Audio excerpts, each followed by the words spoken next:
Just getting set up. It's 10 knots or 9:45 a.m. Central down in beautiful, gorgeous, amazing Pensacola, Florida.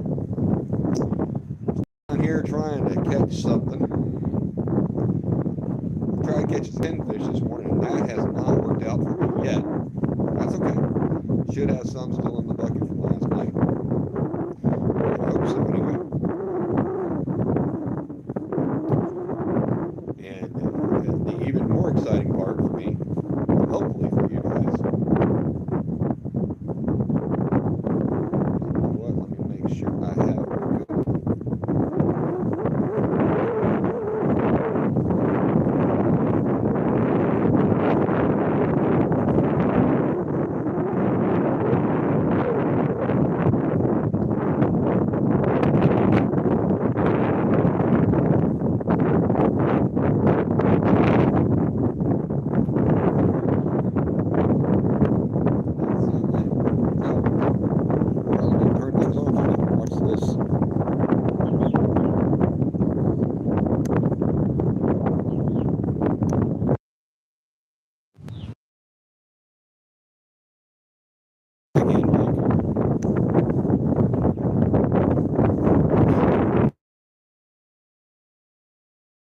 Good morning, Morgan. Good morning. Trying to get the audio all situated. Looks like I have been successful in that. I appreciate you joining. I apologize so much for the little echo there. I had to check. Sapeche. I don't know what that means. I know what bon peche means, but that is Cajun or French. I think it's Cajun French. I don't know. Words I don't understand. There's a lot of those. Most of them are in English, believe it or not. So I have tried catching some pinfish this morning. I have the word I'm looking for is failed miserably. That's okay. I tried the neighbor's dock first. I got a few bites, but didn't turn them into fish. But that just means I don't know how to fish. So the neighbor's dock is considerably shallower, that's a word, than this one. This one is, I don't know, 4, 5, 6 feet. Right now, anyway. And that one's about anywhere from 1.5 feet to about 4. And I tried all up and down, and I did not do well. I have one rod out. The right rod right now is a bait rod. Woo! It's just sitting straight down for pinfish. The rod here on my left right now has a piece of salted shrimp on it. Further out, that was more just a test to see if anything was out there and wanted some salted shrimp this fine morning. Otherwise, we're going to get some pinfish up on deck, and we're going to get some fishing done. Now, if you are not already subscribed to my channel, other than proving that it just means you have good taste, it means that you're going to miss what hopefully this afternoon will be some live surf fishing. So go ahead and hit that subscribe button, turn on the notification bell, because my beautiful, adorable, wonderful, amazing fiance, all the same person, just so you know, you didn't think I had multiples, it's going to take the kids out to the beach this afternoon, or around noon, I think. Oh, come here, little bit. You're going to get through that hole, aren't you? He's like, I see a hole in that dock, and I want to get in it. Okay. Try again. He's a little pinfish. Frisky. Which is a bad combination for trying to hang on to him while you put him on the hook. And the pinfish is like, I'll make a deal with you, bro. Don't put me on the hook, and I won't be so frisky. No deal. So this dock is hard to cast off of because I've got these upright poles everywhere. So I have to do sidearm cast and can't get the pullback that I want on them. But of all the first world problems to have, that is definitely one. So, getting some bait out there. Appreciate everybody jumping in. Please do hit the like button so that other people will say, hey, I bet that guy knows what he's doing. I don't. That's not the point. Yeah, I don't speak French. Again, I barely speak English, but I'm glad to have you here. If you were doing Spanish, I would say, please el likeO and el suscribo, but that really is just idiot English trying to become Spanish. So, appreciate you being here. I hope you'll stick around. I hope I can catch some fish so I don't look like an idiot. Well, I mean, that's not going to change how I look, but maybe you won't realize what an idiot I am. That's what I'm going for. I just don't want you to know. So, I could catch anything from redfish to sheepshead to black drum to Spanish mackerel to spotted sea trout to sand trout to mangrove snapper to hardhead catfish to gar to gaff top sailcats to a skunk. So far, I've managed not to be skunked for a day yet. And if you've ever seen me fish, you know that's a feat. And the things at the bottom of my legs, that's 2 feet.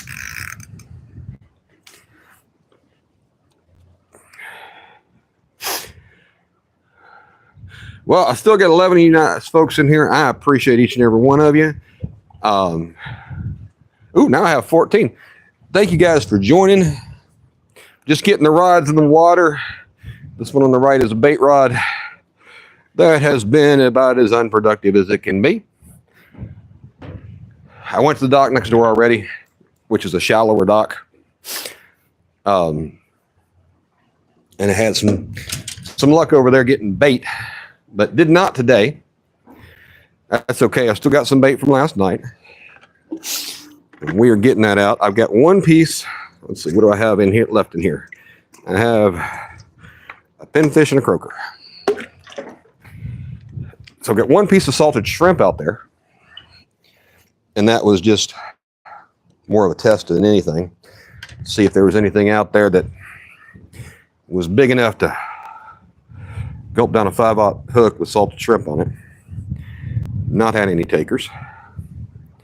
Okay, sunshine. These pinfish, well, they have some very sharp fins on them, especially the dorsal fin. They also got a couple on the bottom that are just as not much fun as one might think.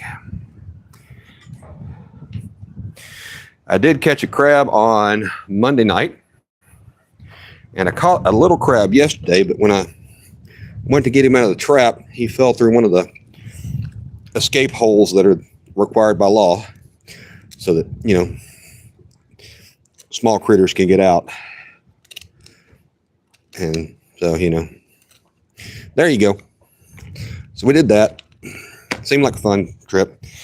And he was going to be a whole bait. He was small enough to be used whole. The one that I caught on rod and reel by accident, I cut him up into quarters. I lost 1 quarter on the cast, but the other 3 quarters got picked clean. 2 of them had the shell actually eaten off of the hook. So that had to be something capable of eating a shell. So probably a sheep's head. Don't know, but that will not stop me from making things up. That's just me moving rods. So, well, I can feel that this guy is active already. So all of my rods, or all of my reels, have some method of letting out line so that I don't, so something can't take a quick run and just run off with everything. I have the two chartreuse colored rods. Those are made by Anvil. They're extra heavies. They're catfishing rods. Well, I got them for catfishing rods, I should say. But I've been down here a few times, and every time I've gotten something that has taken my line. Well, one of them took the whole rod and reel, so that is why I have a rod holder and have either clickers or rear drags on these, because that was not a fun experience. And then twice I've had a fish so big I couldn't turn it. One went into the neighbor's dock and broke it off. But one of them went straight out, and I was trying to turn it and couldn't, so I tightened the drag down a little bit and popped the leader. Off he went. And that was 20 pounds. So I've gone up to 50 on the spinning reels and 65-pound braid on the casting reels. And 60-pound leader, I think, is on all four of them. Overkill for what I've been catching. I've gotten some hardheads. I've gotten some gaff-top sail cats. Got a couple of gar, which I did not expect in saltwater. And a small white trout.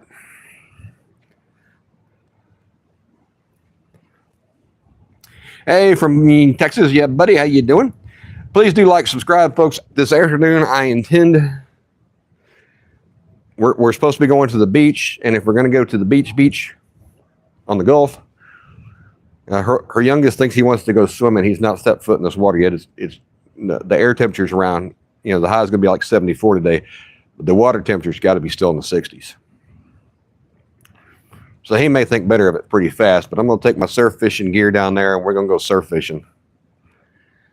I'll stop by the bait shop, pick up either... We'll try to get some fiddler crabs. I've got them. If not, we'll get some live shrimp.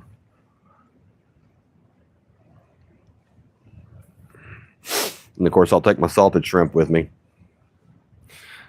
I'm liking these salted shrimp. So they are just fresh or thawed. Fresh if I can get them.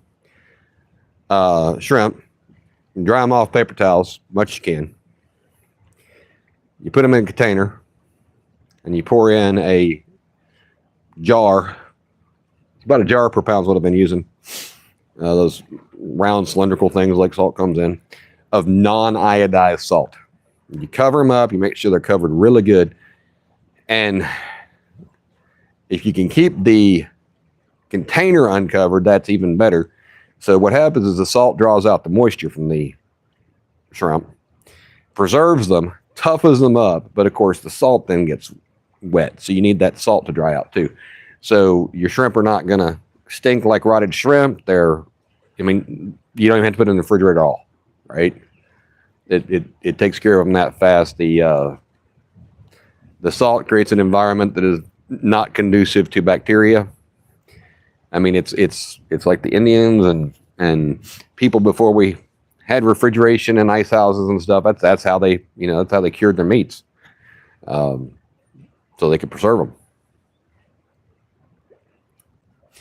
And the big thing is it toughens up the shrimp.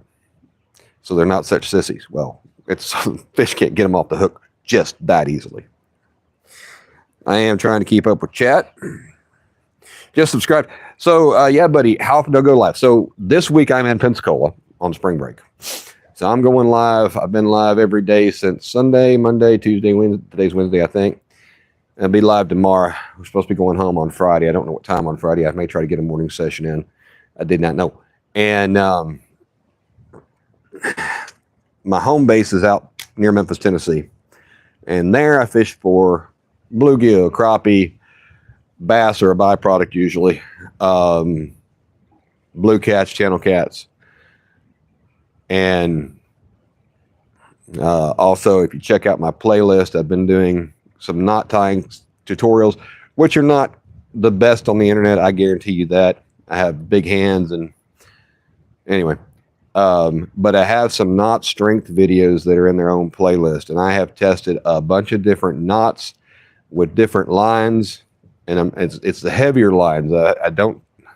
I may have tested something on 10 pound just for giggles, but most of it's 20 pound, 40 pound, some 50 pounds, some 60 pound, and some 100 pound. And I am not done. I've tested the tri-lane knot, the Palomar knot, the clinch knot, the improved clinch knot, a little bit of the San Diego jam knot, the no knot snell, a few different types of snells. The egg loop knot is coming because I knew about the knot, but I don't fish with eggs. So, I don't do salmon fishing, that kind of stuff. So I never cared about the knot, and it, looked a little intimidating. But I had one of my viewers ask about the egg loop knot and said, because it starts off its life as the no knot snell, does it have the strength? And so I did a quick, one pull test, and it seemed to hold up really well. And it solves one of the problems of the no knot snell. There's two things I don't like about the no knot snell. The first of which is, if you're using mono that has a good amount of memory, even when you cinch the hook, the line, it tries to loosen up. It doesn't unknot itself, but it loosens it up, which just kind of adds a little fear factor to things. The other is that you have to have the standing end of the line available. So you can't tie a swivel on the standing end, for the top of the leader, and then tie the no knot snell. And so the egg loop still needs that standing end, but it locks down the standing end onto the hook so that it doesn't have the ability to loosen up. Hey, Caden, good to see you, my friend. Hey, Josh. So, which fish bite on shrimp? Better question is which fish don't.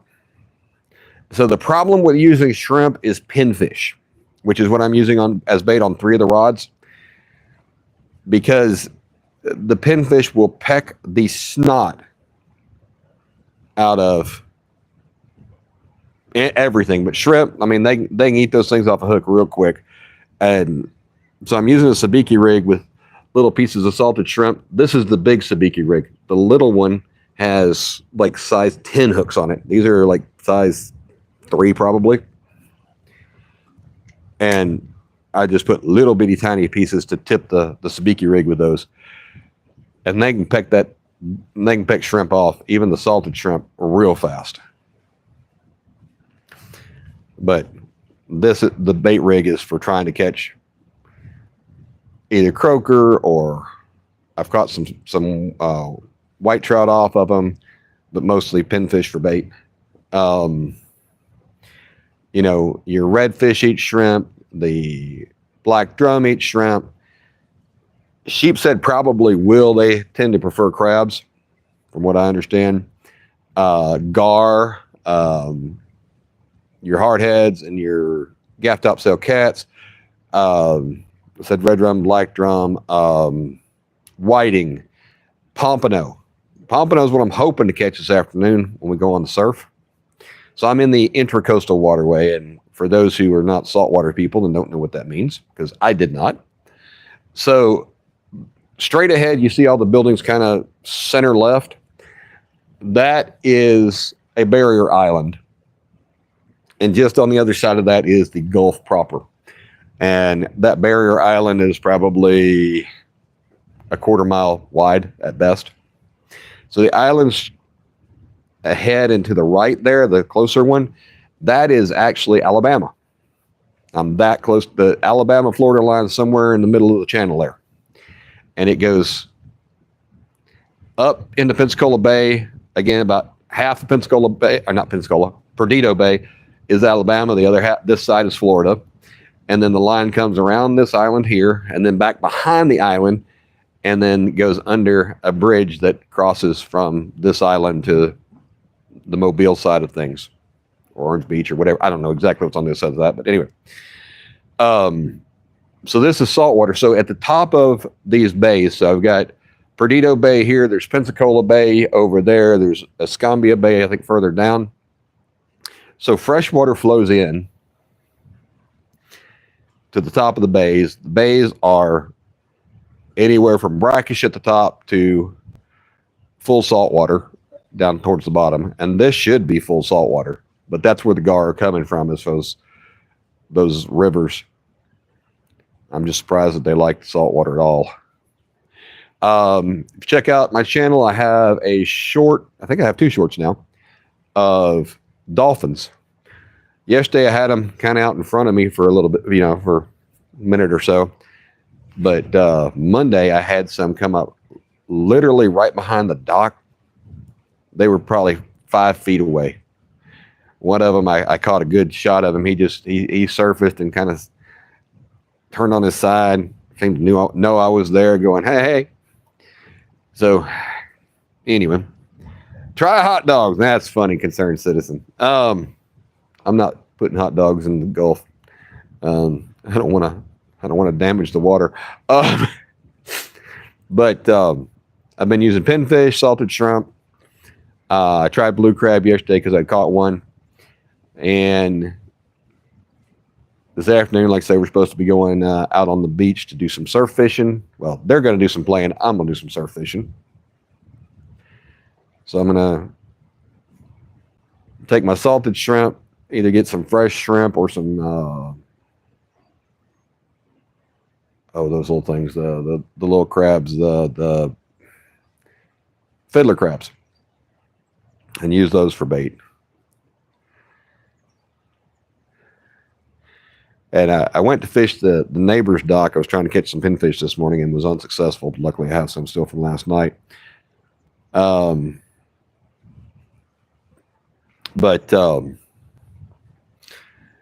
while I was over there, I had my salted shrimp out.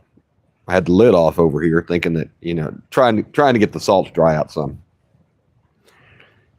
And I saw one of the blue herons. He was on the shore. And I looked later and he wasn't. I'm like, if that guy is up there eating my shrimp, because that's my biggest fear, that, that's not my biggest fear in life, but I'm worried I'll be sitting here and behind me, they'll be just chewing away on my shrimp. The blue herons are down here. They call them Fred. And there's another guy I watch, and I can't think of his name right now. He's out of Jacksonville. I think it's the Pelicans. He calls them Stanley. It's kind of cool. It's like creel fishing, Creel, creel. I forget. There's another word in there besides creel, but he does some surf fishing and stuff. Seems like a pretty good dude. Creel Fishing Florida. There it is. And if you do like saltwater fishing, there's a couple of channels that I watch and like.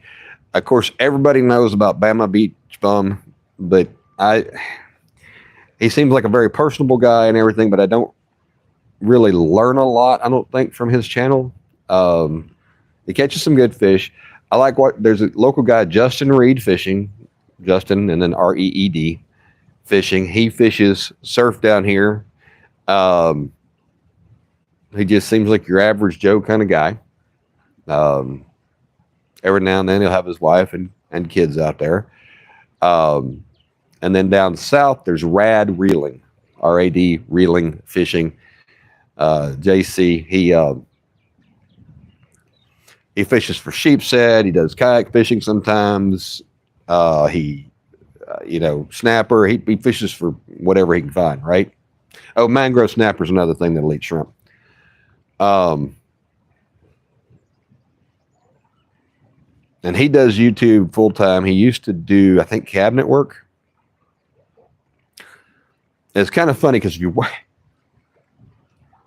and this is funny coming from a bald guy. I watched him, for a while, and he's one of those that, he's bald on top but has hair on the sides. Well, he always wears cap. Most of the time wears cap. Took off his hat one day. I'm like, oh my goodness, I had no idea you were bald. I mean, I didn't say that because I wasn't there, but and he'll camp out of his truck sometimes. Good dude to watch. Still have 13 folks in here. I appreciate each and every one of you. If the live stream starts goofing up, let me know. Put it in chat, and then I can go fix the camera. It should be running and keep running and all that fun stuff. And I did what I thought was something smart the other day. I put my DJI Osmo 4 in a waterproof case, dropped it down. Thought I'd get some good footage. I did. When it landed on its face and all I got was staring at the sand. So that was a bust. If I had any sense, we know I don't. I need to drop that down again, see if I can be a little smarter about it this time. Look at that. Went down with 2 pieces of bait and came back up with 2 pieces of bait. That is not a good sign. So between my dock and the dock to my right, there is a fairly good drop off. There's a flat, a grass flat, and then a drop off. And a lot of charters come through in the mornings, or often a charter will come through in the morning and fish over there for spotted sea trout mostly. And neighbor says he sees them pull in a lot. He said, and you know, some mornings, like weekends, one charter will pull up, catch a bunch of fish, pull off, and then here comes another one. And he was surprised that they haven't fished it dry yet, but it seems to be one of those pieces of structure that the fish like. I've gone over on his dock and tried very briefly, but for those kind of fish, what I really need to be using is a popping cork rig with fresh live shrimp. And I have not had live shrimp as bait because I didn't care.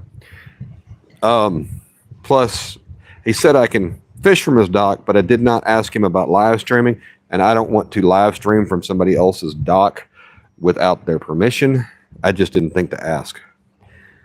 Because I just,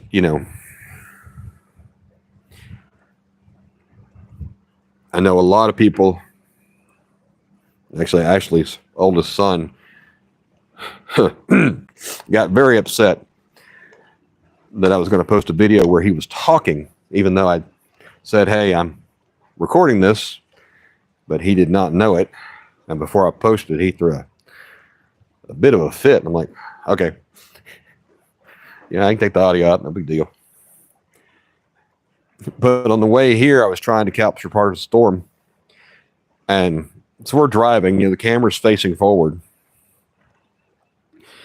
And he's back there talking about how stupid I am for, I'm doxing us. Everybody is going to know where we are. I'm like, we are on a public interstate. I promise you no one cares where I'm at. Well, I said, plus we're moving. He's like, well, they're going to know our route. There are maps, people. I mean, this is not, this is not rocket science. I said, I'm not going to keep it running all the way to his grandfather's house. I just, this was the storm. It was lightning. Of course, most of the good stuff died before I got the stream started. But anyway, I love a good, beautiful storm. Preferably not when we're driving in it, but whatever.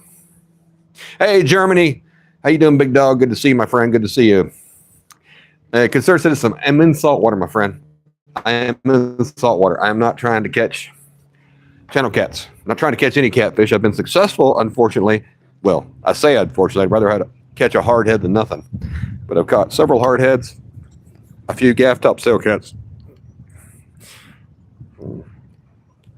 Landed 2 gar and hooked another one.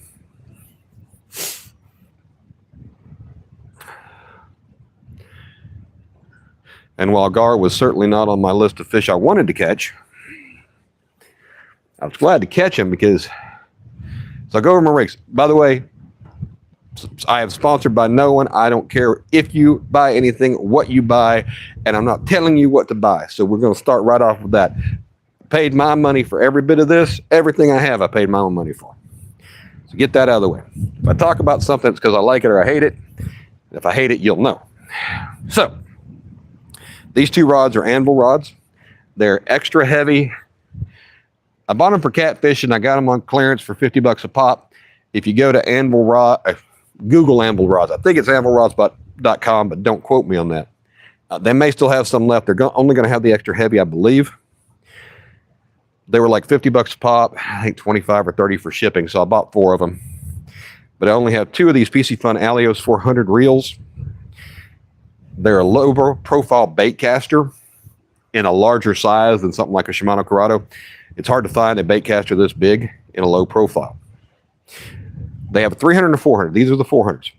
The 300s do not have a bait clicker. The 400s do, and of course they're larger. Magnetic brake system. Nice power handle on them. These, I think the MSRP's right at $199, something like that. I got them on sale for $99 each. They usually go on sale for anywhere between $129 and $149. So I like low profile bait casters. I prefer them over the round reels. And you know, these have the clicker. I was really excited to try these out. And I caught the gar on those, and that was nice because that's the first decent sized fish I've caught on them, and I wanted to make sure they were going to be good reels. Not that I had any concerns that they wouldn't be, but man, they were great. The 2 spinning rods and reels are Penn Spin Fisher 6500 live liners, which means they have the rear drag on them. And I got those on sale. Those particular ones I got on sale for $99 on clearance. No, the sale's not still going on. I had bought some previously for $139, and they were a great deal. And now I have too many Penn Spin Fisher 6 reels, but whatever. And the reels are normally about $200 or more. The Spin Fisher 7 is out, but they didn't change much of anything. I think in the 4500 size, they went from the pop metal gear to a brass gear. I think that was in the 4500 and maybe smaller. That was one of the changes. The other one is the line holder on the spool for, you know, where you tuck your line when you don't have it on a rod or don't have it, you know, fixed up, have a rig on it. So that to me was, again, a bust. Big deal. Who cares? So I was glad to get them on clearance. If you subscribe to my channel when there is a good deal, and I mean what I think is a really good deal. I'm not talking $5 off of 100 or any weird nonsense like that. I'm talking really good deals. I will post a video. There's actually a short up that I posted last night for Woot. There is a link because Woot is hard to, you can't search Woot. You have to browse. So it's a link to the product. It is not an affiliate link. I get nothing if you buy it. I had not used this tripod. I did order one though. And it's a National Geographic brand, which means absolutely nothing to me whatsoever. But the legs, I think, have 4 extensions, you know, where they come out. And it looks like they're the screw type locking mechanism as opposed to the little cheap plastic flips.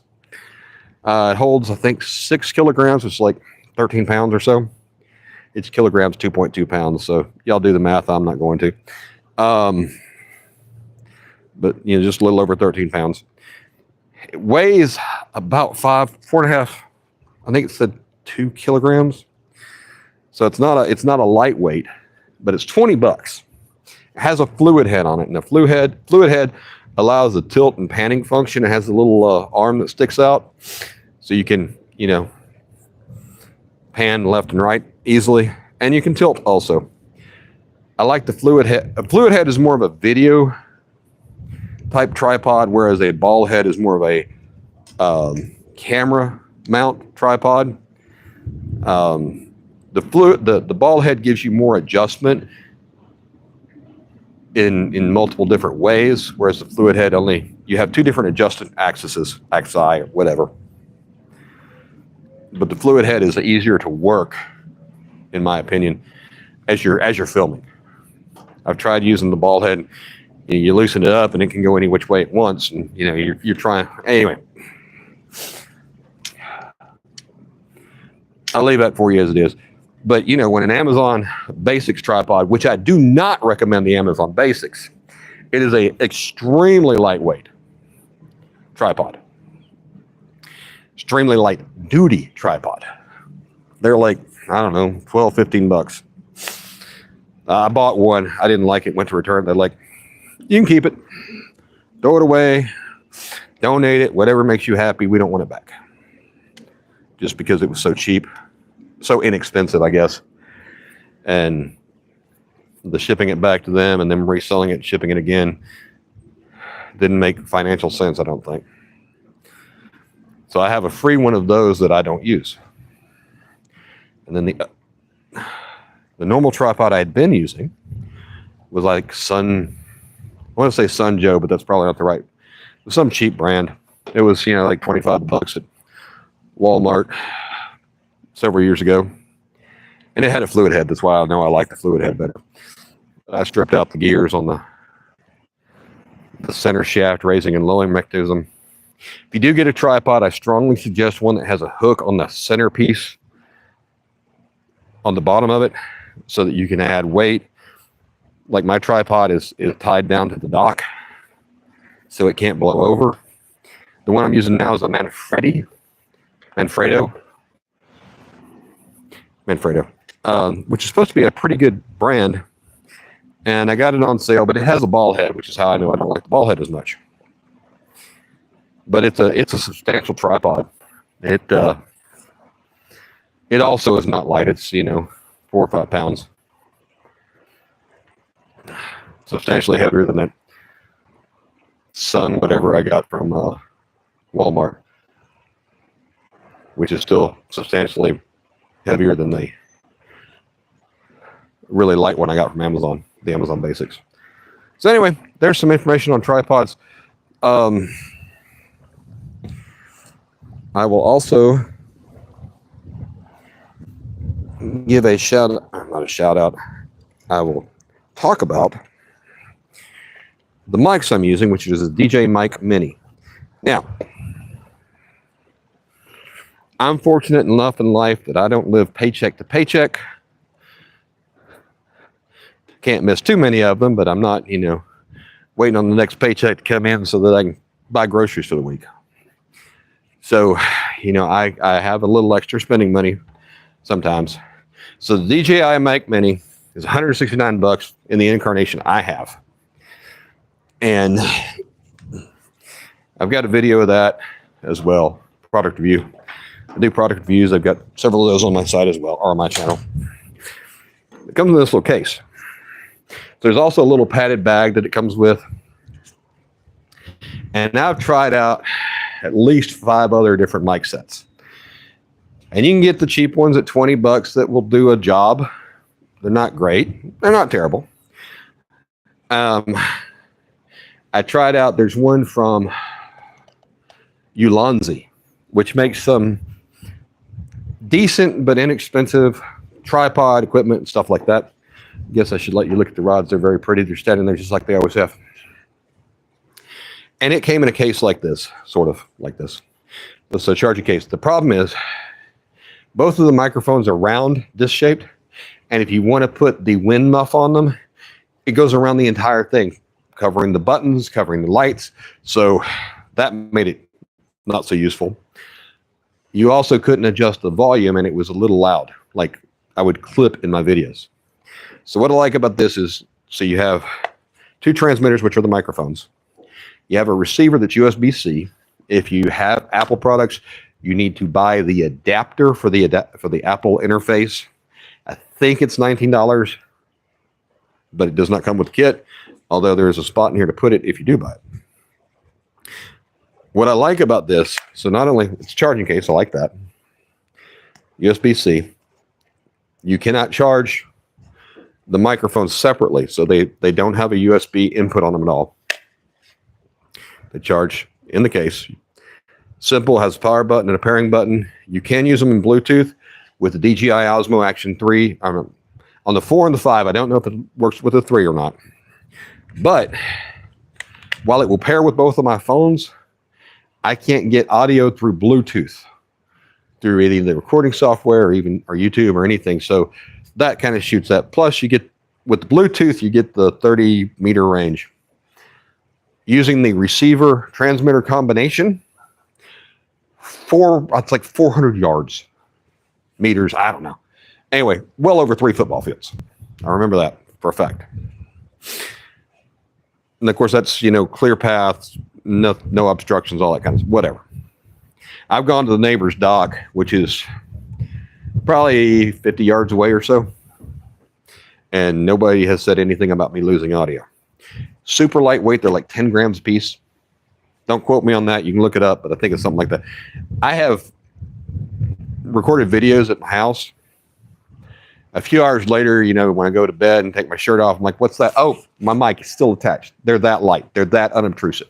Now, there is the DJI Mic 2, which has more features. It has a touch screen on the receiver, the part that plugs into your phone.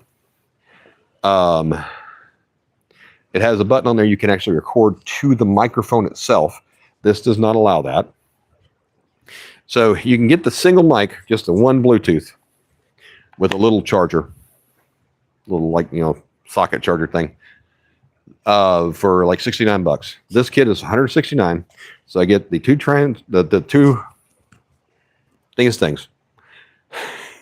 transmitters, microphones, the one receiver. The receiver has the only adjustment on the receiver is the volume. You can go normal, +6, +12, or -6 or -12 decibels. So if you need to raise or lower your volume, you can do that with that little dial. The rest of it's done through the DJI Mimo app, such as the noise cancellation. There's a backup feature. I forget exactly how it works, but basically one of your microphone does the live stream and the other one records to a track on the phone. So you have a safety backup or something like that. It does have pass-through charging, so you can plug it into USB-C into the receiver that plugs into your phone. It charges your phone same time. If you use it without power to it, the receiver is, I think, either 9 or 10 or 11 hours, and the transmitters are either 9, 10, or 11. They're an hour difference. I remember that. But your phone's going to lose power long before that. There is a 3.5 millimeter cable that comes with it that can plug into the receiver and also into a device. That may work with the phone. I have not tried it yet. You can wrap it around up here on the top. But what I love the most about this case, so I've got my muffs, my dead cats. They clip onto the microphone, and I won't take it off, but they do come off. And so you have a clip that connects to the you can connect to your shirt or a magnet. The clip does not come off, so you can't. So it does add that little bit of thickness that you really can't get rid of. But these muffs are on there. You can access your buttons. You can see your lights. And unlike any other I've seen, you can put it in the case with the muff on, closes, charges, whole 9 yards. The case will charge, I believe it says 3.6 times the transmitter and receiver. So what I like about that is I can just grab the box and go. Ooh, I got a lot of people talking. What we got here? Gokendimer. I don't speak whatever language it is, but how you doing? Hey, Jody, good to see you, darling. Good to see you. My picture's a little grainy. Let me know if that fixes anything.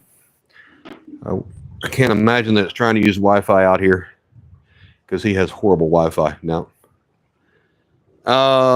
MIDI tell us. Hey, Skip Jackson, how you doing, darling? Not sure what I'm supposed to tell you, but I'm running my pie hole. Now, if you want to know how many fish I've caught, imagine a goose egg, multiply it by 12. Not a fish, barely a bite on my bait rods. I've got 3 pinfish out there live doing their thing. This one, I think, is the bigger of the 3. It's actually a little too big for the 5/0 hook that's on it, which tells me I'm right because it is a 5/0 hook. These 2 have pinfish about yay big. Again, Holland Live. And this one, let's see. This one, or is it this one? It's definitely one of the two. I think it's this one. Had a piece of salted shrimp on it. May still have it on there. And if it still has it on there, that tells me my day is not going to be good here. But I have great news for each and every one of you. Nope, something wanted the salted shrimp. So at least I did get that bite. If you act now and you like and subscribe to the channel and turn on that gigantic notification bell, then this afternoon when I am actually on the beach doing surf fishing out in the Gulf, you will be notified. You will get your own personalized invitation to come and watch me try to catch pompano and whiting and black drum and red drum and green drum and purple drum and everything like that. Could catch a big jack crevalle, which is not a game fish. Most people say they do not taste good. I think the problem is more that they're bony. But the jack crevalle can get, I don't know, I think they get it 20 pounds plus. Now, the ones I catch would probably not be that. I mean, you'd be looking for a 5, maybe a 10 pounder. But they fight, they run, they hoot, they holler. I'm trying to find something to clip the rag on, and I'm not going to find it. So, because I don't have any belt loops on this. So do stick around. Do join me for that. That's supposed to be afternoon, probably close to noon. Ashley is out doing a 5-mile run. Jody, I don't want to give away all the trade secrets, so you're going to have to watch if you want to see me and know whether or not I will be in a Speedo.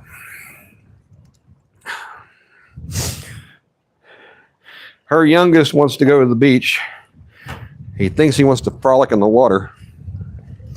That's my word of the day. Yesterday I put out a short of dolphins frolicking. Apparently YouTube does not promote the word frolicking very much. I did not get nearly the views I thought I would. But that's YouTube.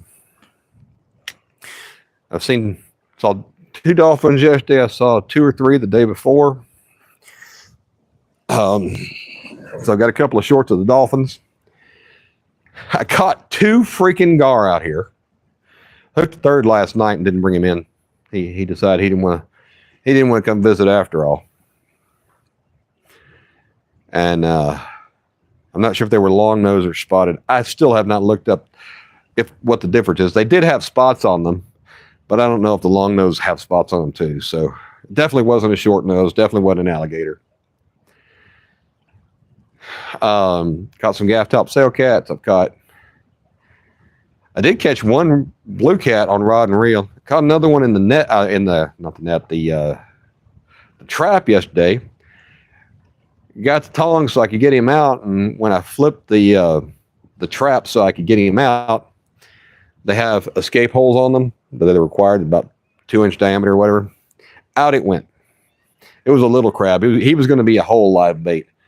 He wasn't a whole lot bigger than a good-sized fiddler crab, which are about the size of a $50 on a good day. So maybe, he was probably double that diameter, but he still would have fit on a hook just fine. The blue crab I did cut up. I lost 1 piece on the cast because I hit the dock. Shut up. And the other 3 got picked. Well, 1 of them got picked clean, and 2 of them, even the shell was missing. And I went through the knuckle for the legs. So, I mean, it was not going to be something that they could just snatch off easily. So I don't know if that was something like a sheep's head that has big crunchy teeth or what, but sheep's head are gorgeous. I hope I catch one just so I can show you guys. It has what looks like human teeth on the top. Like you pull up its upper lip, it looks like human teeth at the top. And behind it are a whole bunch more. If you've ever seen a kid that had, the baby tooth was supposed to come out, but the adult tooth, they didn't pull it or whatever, and the other one grew in front or behind it. That's what these look like. They're all like embedded in there, like 4 or 5 more rows of those things. I never ever lip a sheep said it will not be a good day for you. You don't want to lip a lot of saltwater fish. Like the spotted sea trout have 2 fangs that come down. I mean, like big fangs. They break off periodically. I don't know if they grow back or not because I've seen them with 1, and the sand trout I caught had 0. But you can see the bumps at the top where they used to be. Definitely don't want to get smacked by one of those. And blue crabs, the blue crab I caught, he was a good size adult. It was a male. Yeah, I knew that they hurt when they pinched and that they could draw blood. He proved it. And I learned that, so when I grabbed him with the tongs after that, he gripped on the tongs with both claws. And I've learned the secret to getting a blue crab to release its claw from something is to wait till it's ready. Those suckers they're ridiculously strong claws. This is my bait rod. I'm trying again. I'm just dropping next to the piers that hold the dock up. Usually I can get some action, but yesterday was not very good. I went to the neighbor's dock yesterday and picked up some, so that was good. And then I did catch some off of this one, but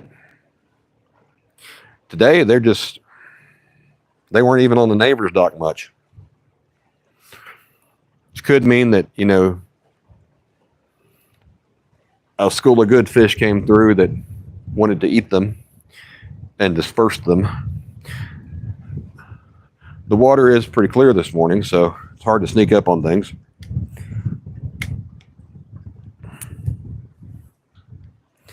And that's kind of where I'm at right now, folks. I got a couple of hardhead catfish last night so that I wasn't skunked, which was nice. It's pretty bad when you catch a hardhead and you're like, hey, thank goodness I got something to bite.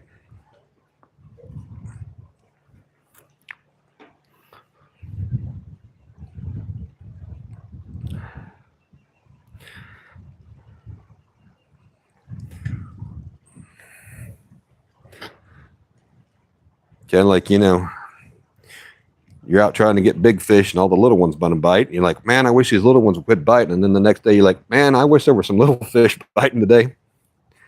Just anything.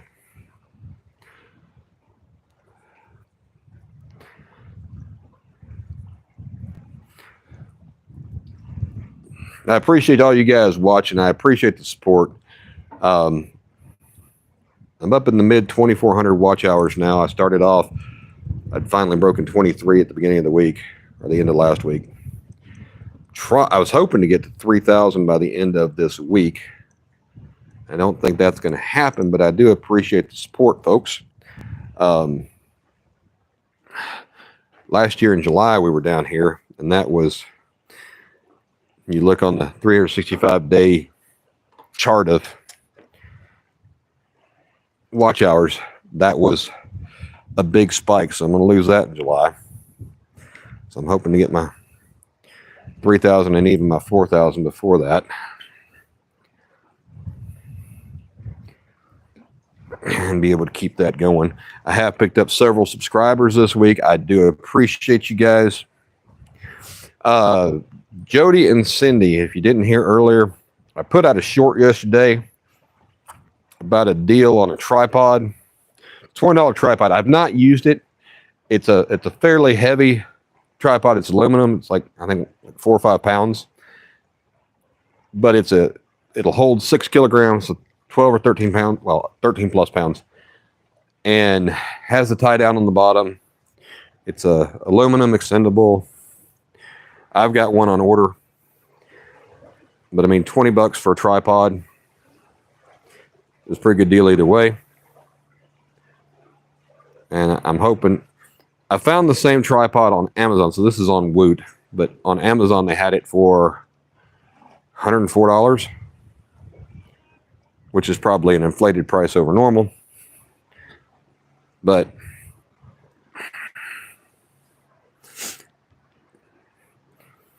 I'm definitely going to add it to my repertoire of recording equipment.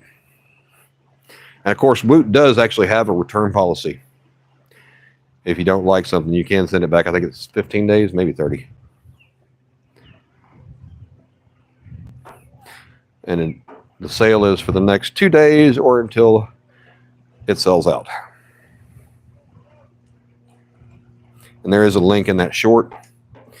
It's not an affiliate link, but Woot, you have to browse for things. You can't just search. So that's why the link's there. Free shipping with Prime. I always think, I've got Prime, so I think everybody else does. And turns out that's not the case.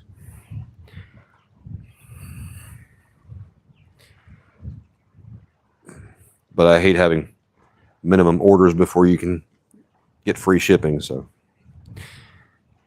and Amazon Prime has a couple of decent shows on there.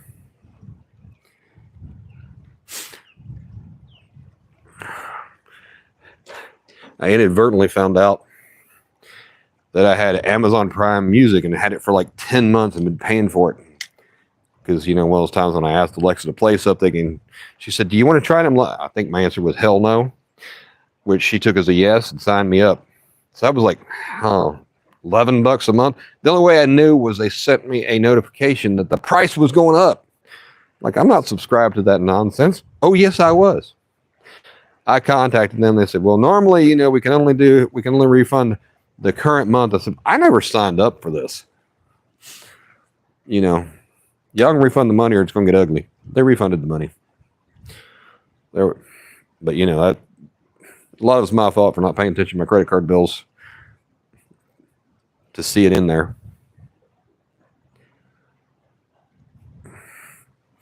But like with my new truck, I got Sirius XM for 3 months. It expired. I have never paid for radio. And while I enjoyed it, I don't listen to radio enough. And they sent me an offer, it's expired, so we'll give it to you for $4 a month for the first year. After that, it's our regular rate. Their regular rate, which I'm sure nobody actually pays for, $25 a month for effing radio. Not FM radio, effing radio.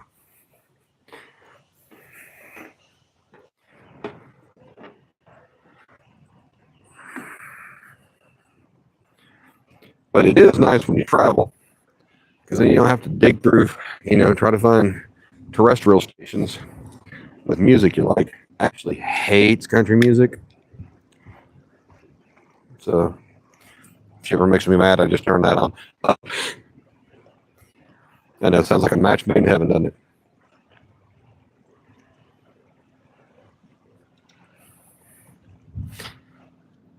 It's funny when we're out listening to music, listening to a band, and they start playing country. She said, "Come on, we gotta go. We're out of here. Hey, listen to this." Let's get back to the other stuff.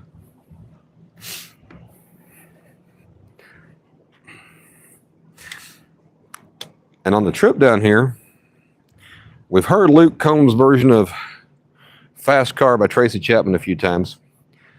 And it's true to the original, although I'm not sure, I like Tracy Chapman's version just fine. But fortunately, he didn't country it up too much for her.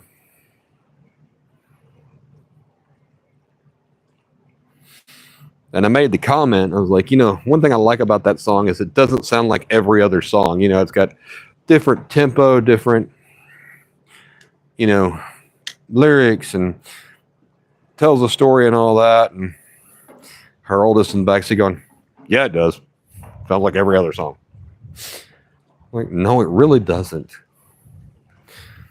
It has, some staccato in there and some, I forget the other one where it's off the main tempo.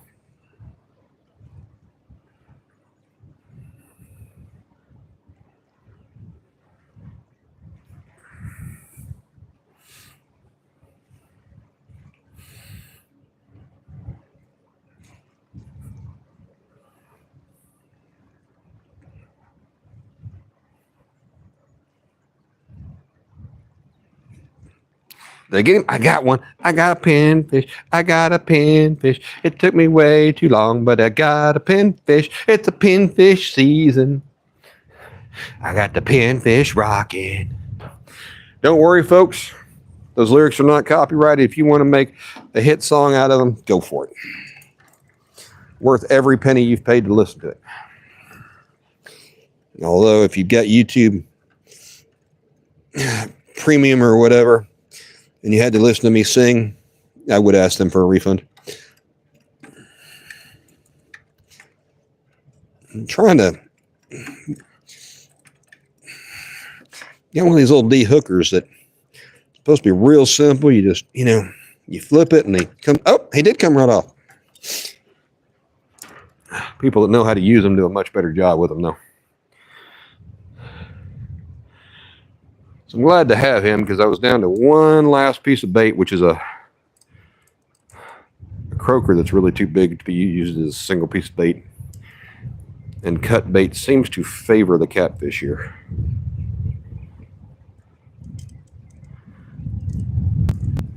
That's why I'm trying to use live pinfish. Go back and see if I can get another piece. I'm going to look at the chat, see what's shaking with you fine folks.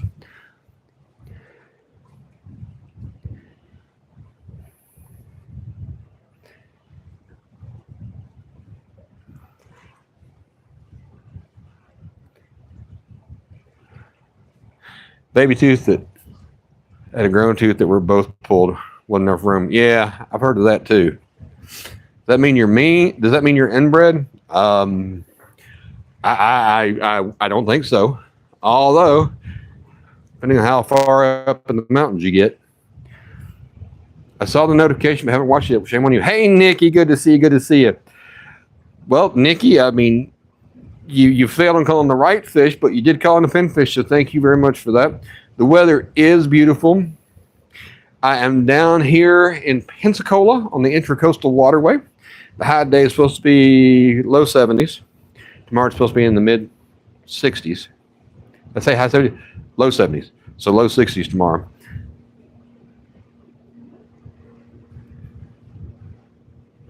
Slipping and taking it out of yours. You got it canceled this week. A new truck. I got a Nissan Titan 2024. Ashley dances fabulously. Hello, Danny. You say Danny. Oh, there's Danny. Sorry, Danny. Hello, Danny Phantom. I read your comment and didn't read your name. So 2024 is the last year of the Titan. The Nissan Titan is a pickup truck that has...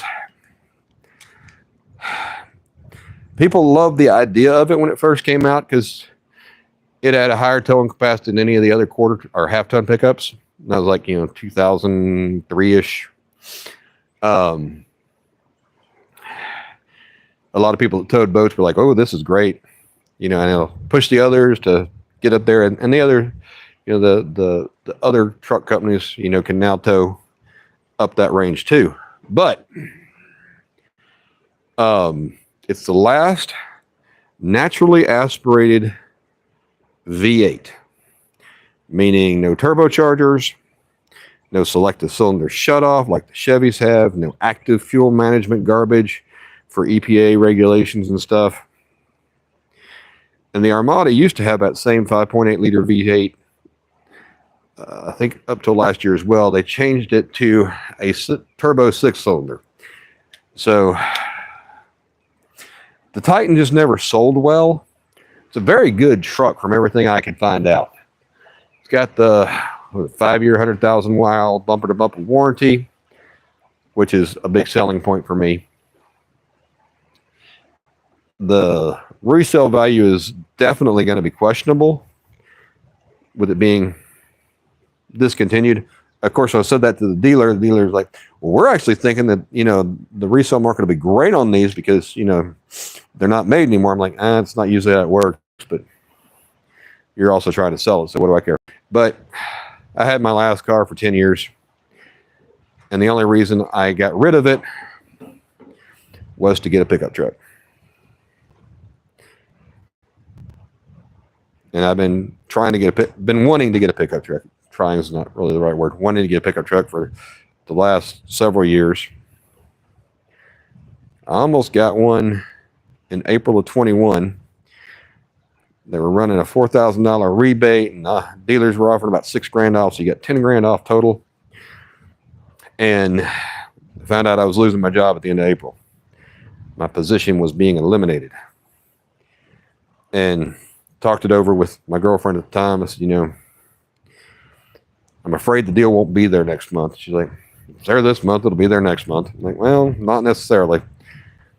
And the next month was when the market went ugly for vehicles, and they started not only was the rebate gone, the discount was gone, and a lot of dealerships were then trying to charge above sticker.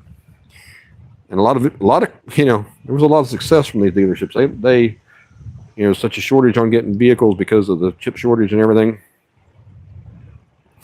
They could charge what they wanted. And let me tell you, some Memphis drivers are bad. I'm sure no matter what city you live in, your drivers are horrible too.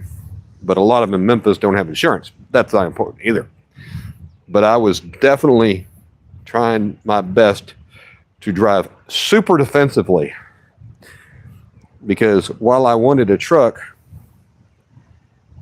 I did not want to have to buy a new vehicle of any kind, or another vehicle of any kind, when the prices were just astronomically ridiculous.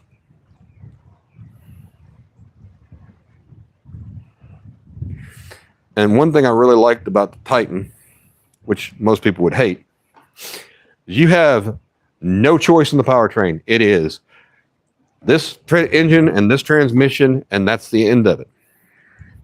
I tried looking at Ford and Chevys, and the only thing I could find in that, when I find one that was near the right price range for what I wanted to pay, I then look at it and like, what? It's got a what? A 4-cylinder? No, Holmes. Ain't no reason to ever put a 4-cylinder in a full-size pickup truck. I don't care how many turbos it's got. Now, I've heard people that have them and say that, they run good, they tow good, and they produce the torque and the horsepower. But the methods that they have to go through to do that, like twin turbos, that's extra. Things that can go wrong, extra maintenance, and more importantly, reduces the longevity of the engine. I mean, there's only so much you can do to you start increasing the compression ratio and stuff like that. There's only so much you can do before the engine wants to crater. I'm not saying that they're, not going to last 100,000 miles or more. I just don't think they're going to have the same longevity. I'm an old man. There's no replacement for displacement. Yeah, I can pull my boat. Yep, it's a 4-door. We brought it down. Originally, when I told her I was going to bring the truck down, I was planning to tow the trailer with kayak on it. But I have old man disease. My left thigh has been cramping up a lot, like cramping. And I was afraid that if I did go for a swim, that maybe I wouldn't be able to swim very well. And then the storm, of course, I was like, well, that's going to, it's going to be ugly down here and not kayak weather. But boy, once the storm passed, it's been kayaking weather. Yesterday was about like this on the wind. Monday was just almost flat calm. It was awesome.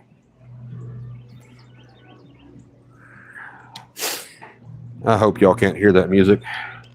Of course, I also hope I can't hear that music.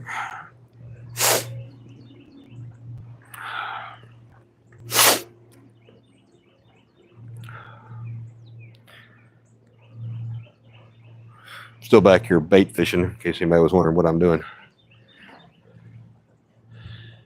sure would like for one of those rods to go nuts.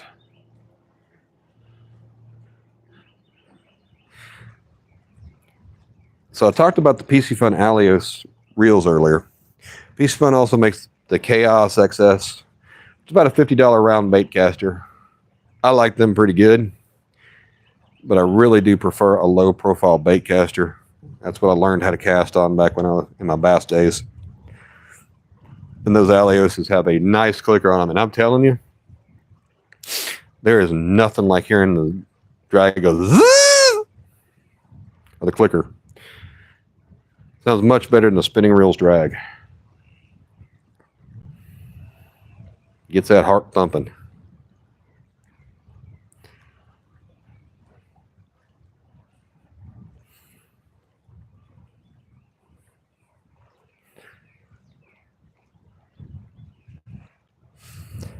I couldn't believe it when I caught that first gar. I'm like, there's no way, what?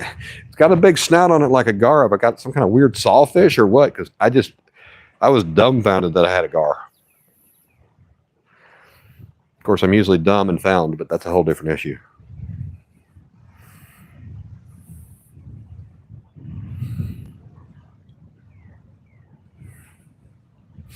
I didn't measure him, but he was probably 3 feet long. I figured he weighed about 10 pounds. And again, that's a guess because it's hard to get a scale in the mouth of a gar. Probably harder to get one out.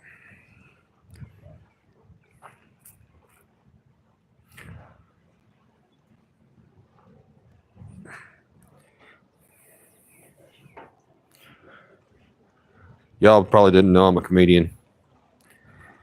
Even after hearing my jokes, you probably still don't know.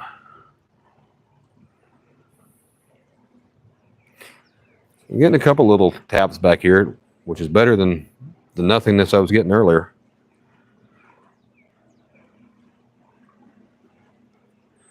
These pinfish are good at stealing bait. The sabiki rig I'm using right now is the little one with, it says it's a number 6. Tell you those hooks like number 10 or 12. They're itty bitty.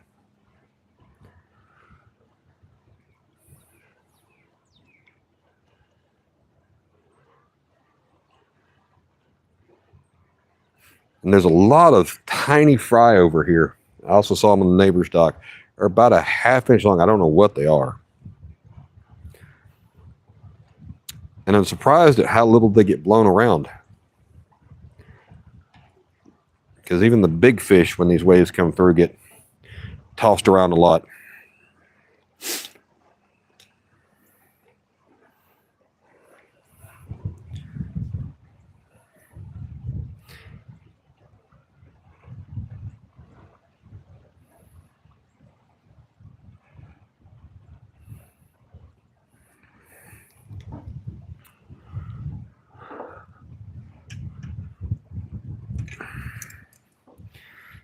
Pull up my bait rod and we'll go check crab trap real quick, see if anything's in it.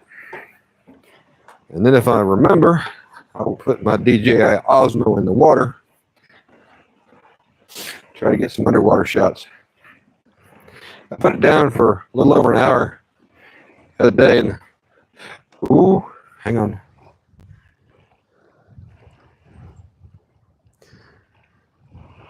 Trying to see if it's just a bald spot in the water or if it's a flounder. I think it's just a bald spot in the water. No, there is something there. What is that?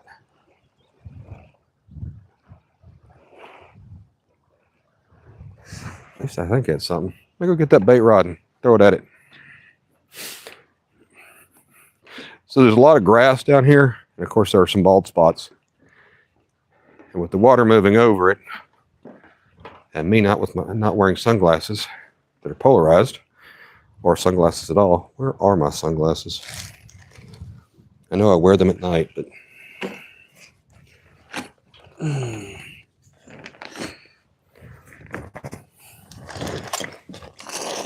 think I've run into them in my bag lately.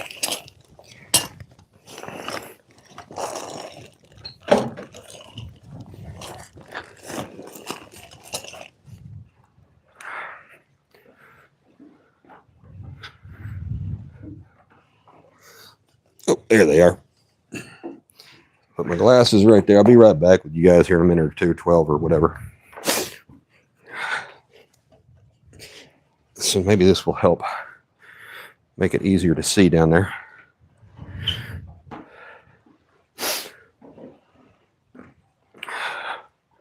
Could just be that the ripples of the water are making me think I see something that I don't see.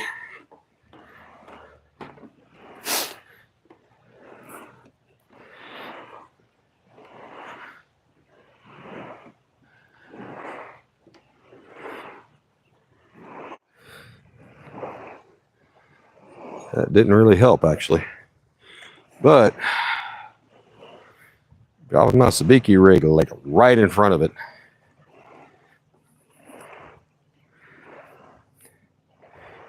I can even run my bottom hook on it. It didn't move, so it's just a bald spot. If anybody should know anything about bald spots, it should be me, right? Y'all are so rude. Can't believe y'all say that about me. Hey, my crab trap is probably in 1.5 feet of water, maybe a little more. Nope, nothing. See, now there's another one of those spots over there. It has like a sheen to it, a shininess.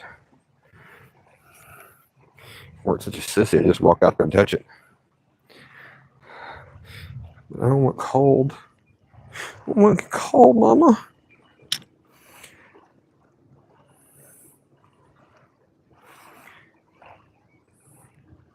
Yeah, I just dropped a goofy jig right on top of it. Now that was interesting. So I'm moving the sabiki rig around. There were a bunch of little minnows that came up. So anyway, the result is I didn't catch a fish. And it wasn't a fish.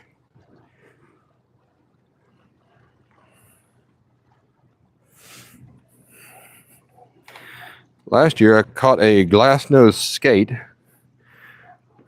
Skates are, if they're not related to the rays, they still look like them.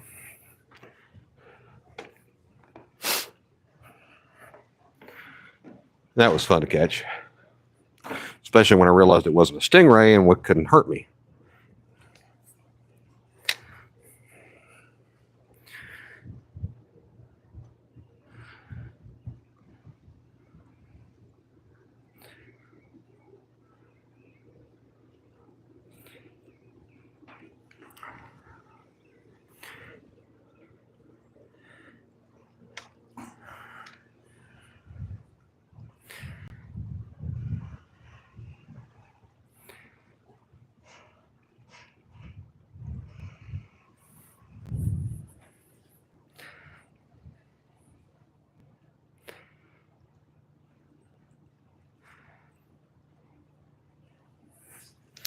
All right.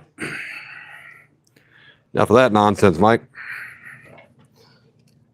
Okay, get that down.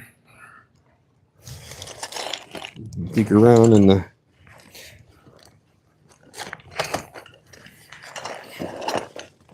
bag. Here's the case. That's step number one. Come on, Skeeter.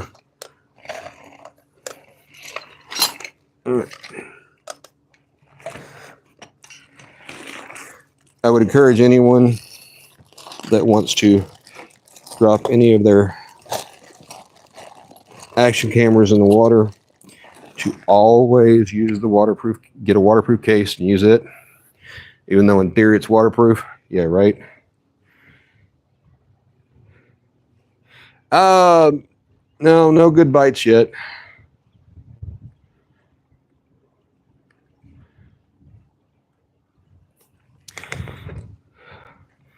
About to drop my Osmo Action 4 into the water.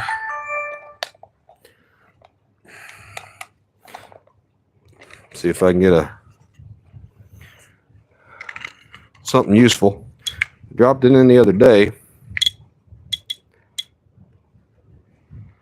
Oh, I didn't start the video recording. Try that, Mike. There we go.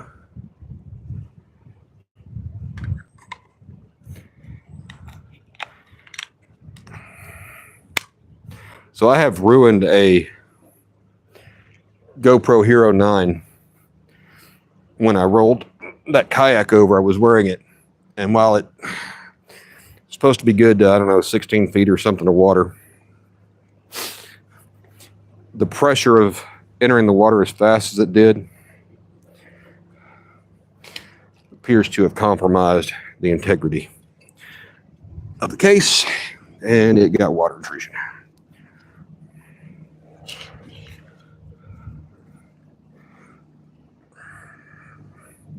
Which means that it no longer worked. So with the DJI, and I got it, I made sure I just went ahead and got the waterproof case. Another 15, 20 bucks, whatever. But it's good insurance. All right.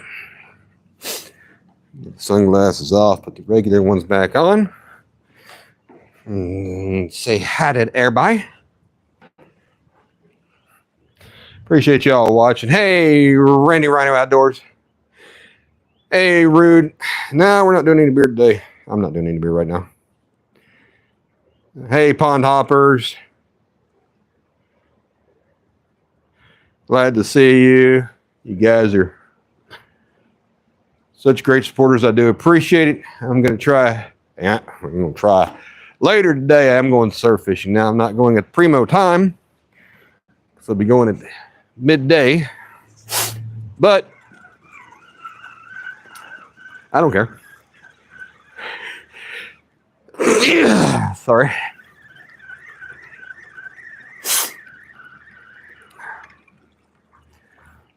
And this was the salted shrimp, and it's gone.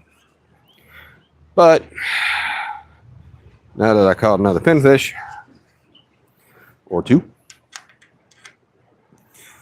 I can put a live pinfish on here. I'm gonna make the pinfish.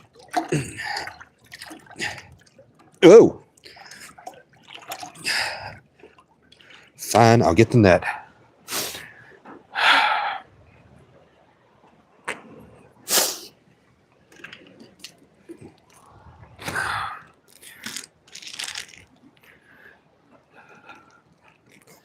Every time I come here, I get sunburned. Usually on the first day. So it kind of like wrecks the rest of the trip, partially. This time, I've been a good boy and sometimes wore sunscreen.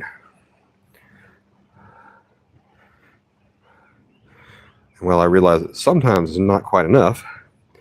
Better than nothing. I learned a valuable lesson yesterday, folks. Monday night, when I was done, I still had some bait on hooks. They were still alive, so I put them in my bucket. With the hook still attached and the line still attached. Had 3 of them. One of them got unhooked. Of course, he was still in the bucket, so that was fine. But before that happened, all 3 of them had decided to play let's mess up the rods, or let's mess up the line. They were all tangled up. So I went live before I realized that, because I know it takes a little bit of time for people to join. So I wanted to, get things started off. Of course, the first thing that I saw yesterday was a few of those dolphins, a couple dolphins. So that was nice. And then I got to play with untying leaders. Thank God they were mono leaders and not braid, or that would have never happened. Getting them untied, I mean.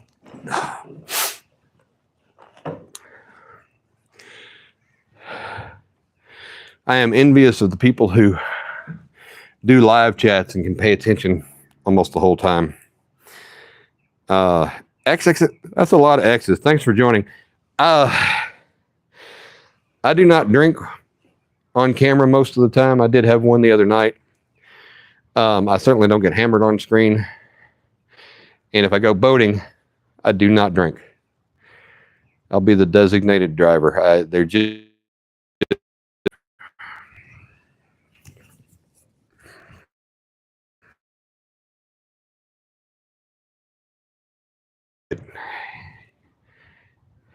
people get out, drink, do stupid stuff.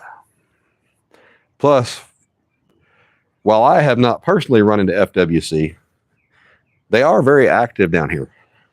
And they like to pull boats over to check them out. Now, the Florida governor recently passed a law that they can't just pull boaters over because they want to. They have to have probable cause. Now, that doesn't work for FWC because if you get rods on the boat, you know, you're fishing and they're allowed to check your creel and everything. And so that gives them the probable cause right there. But as far as like the sheriff's department and such, just, you having the audacity to be on a boat, they can't just pull you over and look for problems. Now, if you're doing something stupid, they can still pull you over and then they can still do all the other stuff. But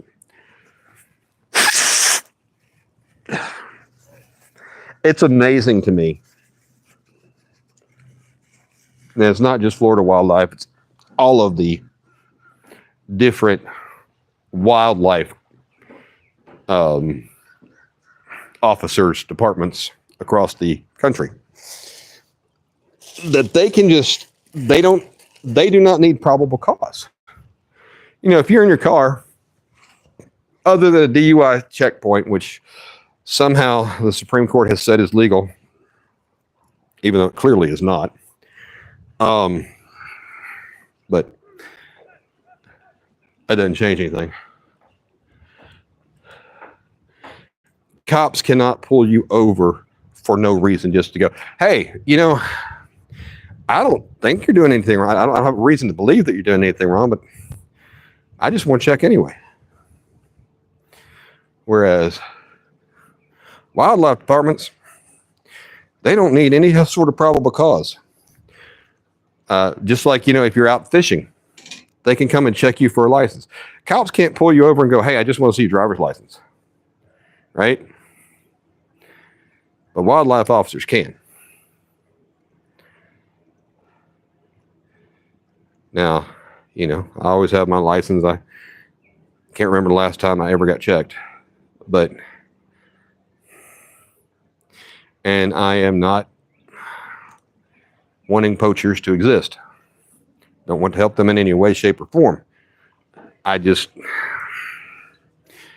seems like one of those violations of unreasonable search and seizure because they have no articulable probable cause to even think that you're doing anything wrong other than, hey, I just want to pull you over, make sure you got, your horn works and you got enough life jackets and you got a fire extinguisher, and which is just pretense to stop you to look for something that they can get you for. I said it yesterday. I'm going to say it again. Do not talk to police when they pull you over. I'm not telling you to be rude to them. I'm not telling you to be mean to them. I'm not telling you to tell them what they can go, that they should go procreate with themselves.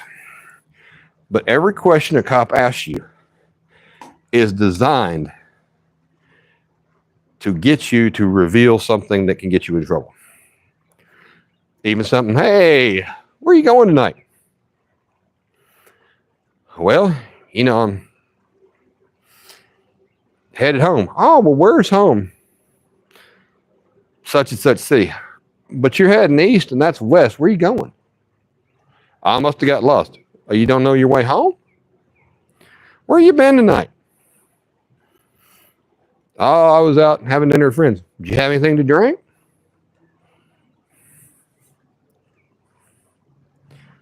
Just don't answer the question. Just, Here's my license. Here's my insurance. Here's my registration. I don't want to answer any questions, which is your right. Don't have to be rude about it. But you are like 99 out of 100 times or more.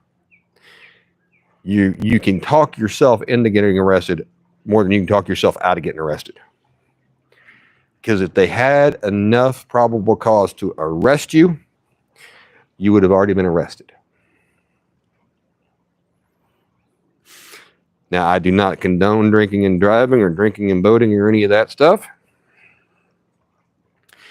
But you are not obligated in any state to do roadside sobriety tests.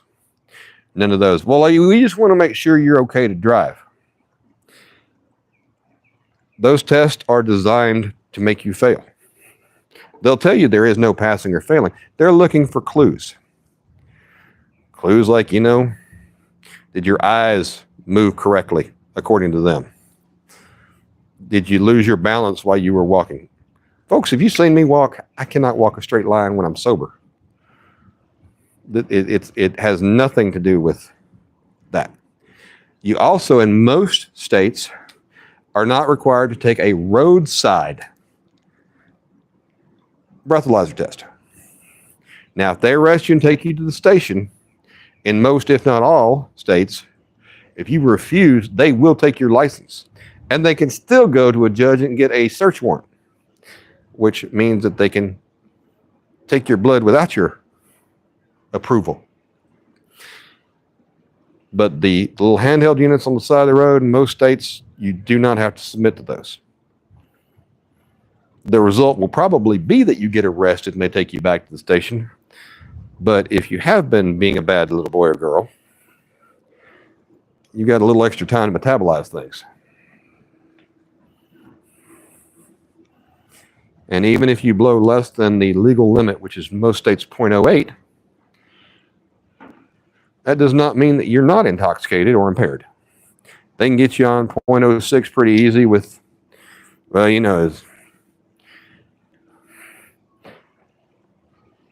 he wasn't steady on his feet, and they give you these tests. And I've watched a bunch of them online. I like watching that kind of stuff.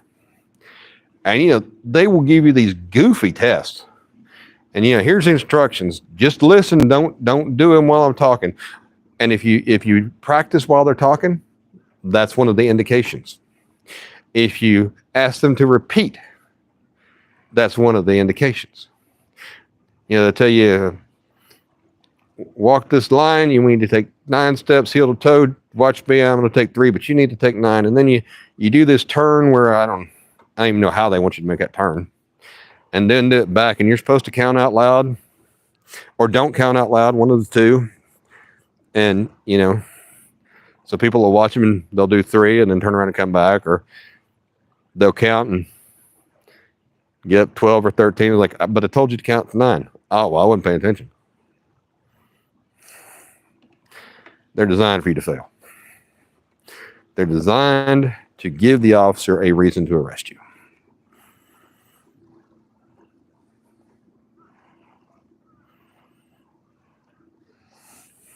I like police officers. I appreciate the job they do. I appreciate the good officers. There are some bad cops. I do not appreciate them. I'd like to see them all off the force. And where I'm going to get people angry is if you know of a bad cop, if you're a cop and you know of a bad cop and you don't get them, if you don't report them, that makes you a bad cop. You should want that kind of trash out off the force just as much as the rest of us. And the cops that get mad and try to ostracize the cops that do turn in the bad cops, again, they're bad cops. You need to clean your own house before you start looking at anybody else's.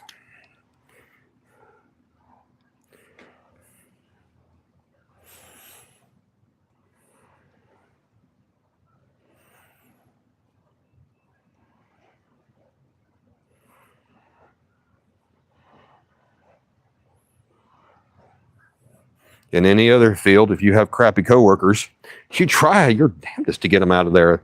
They're not pulling their weight. They're not adding anything to the team, right? You try to get rid of them. For some reason, cops like, in the line.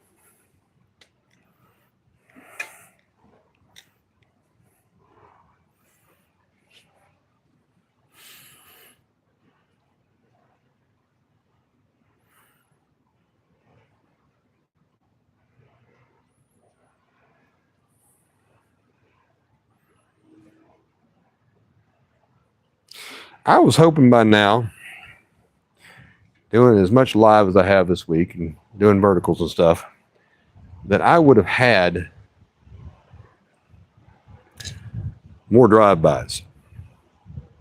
You know, people stopping in, saying hey, even trolling with dumb stuff, talking about free Diddy and all that nonsense. I'm not even getting good trolls. I'm sorry, I'm not even getting trolls. I love a good troll. Free Diddy is just stupid. That is not trolling, that's just moronic.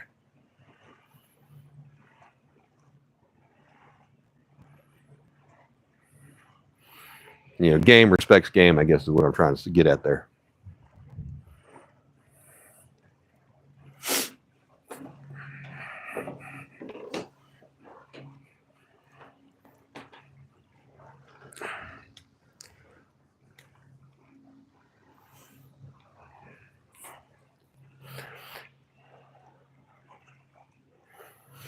I'm still bait fishing over here in case you're wondering why you can't see me. Wondering why it's so pretty without me there. That's why.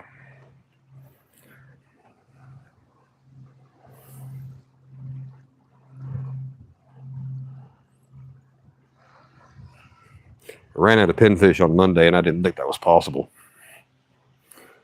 And I got really super frustrated when I couldn't catch any quickly.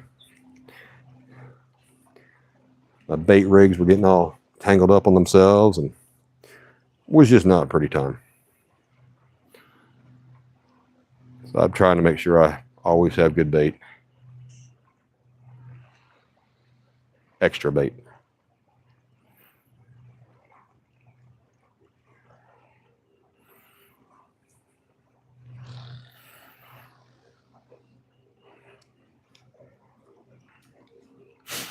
And in that flow troll bucket,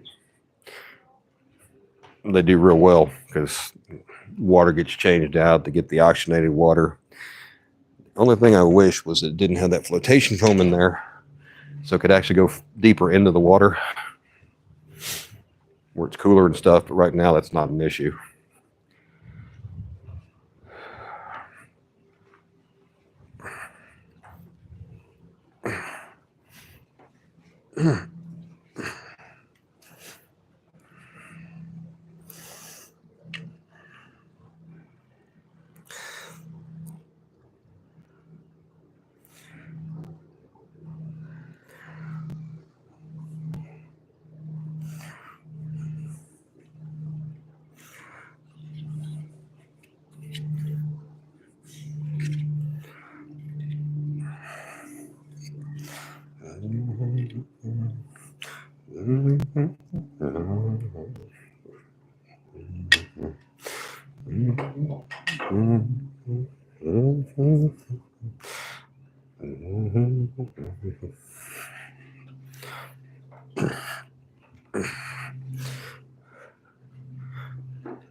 And folks, if you want to know if you're good at your job, most employers are excellent about this. If you are good at your job, they will give you someone else's job to do instead, in addition to your own. Isn't that neat how that works? Well, you're doing such a good job with what you're doing here. Do their job too. Thank you, but no.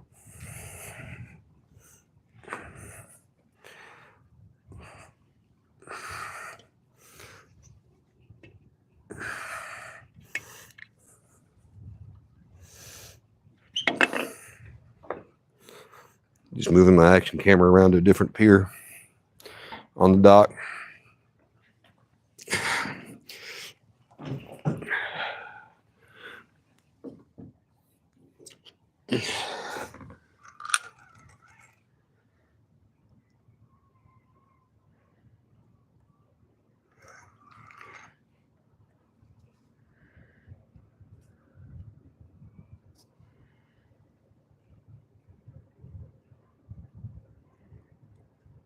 Well, I moved this one in a little bit. I was trying to feel for the pinfish moving around, and I did not feel him. Now, this is a small one, if I remember correctly. Yep, he's still there. We'll just leave him right here near the dock.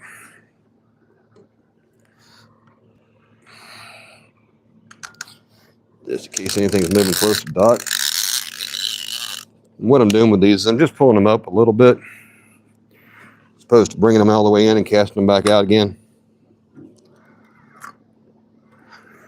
That way, if they've decided to bury down in that grass, they're pulled out, at least for now. Need them out advertising. Calling in dinner.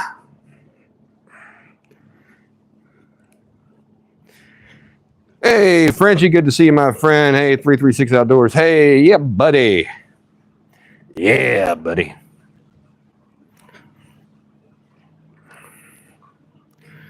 So I have been having just an amazing week out here. Everything I could ask for.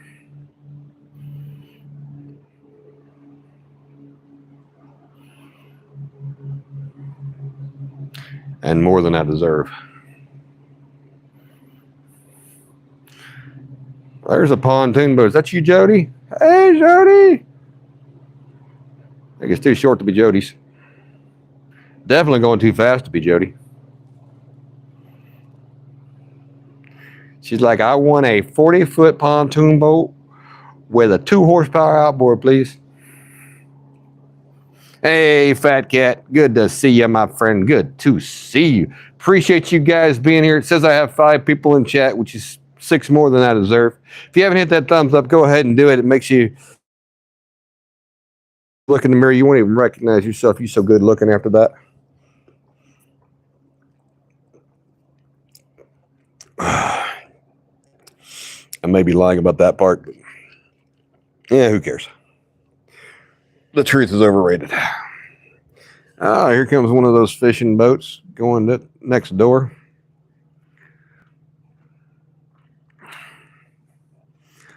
Hope they're smart enough not to go over my lines. At least I can watch, see what they're doing. So once the neighbor told me, I can see a brown spot between the 2 docks, pretty good sized one. What I don't know, I mean, I know it doesn't have grass. I don't know if that's deeper or shallower.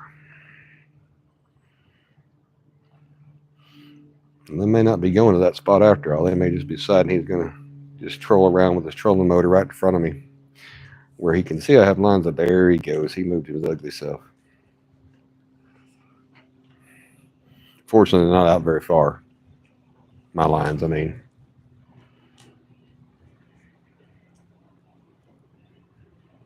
Now he's actually using his big motor. I thought it was just trolling as slow as he's going. He just still has the trolling motor down.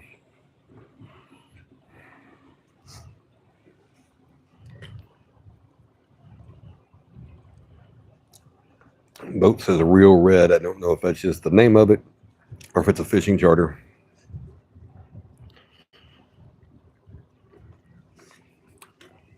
It's got 4 folks plus the captain. So it's probably a charter boat.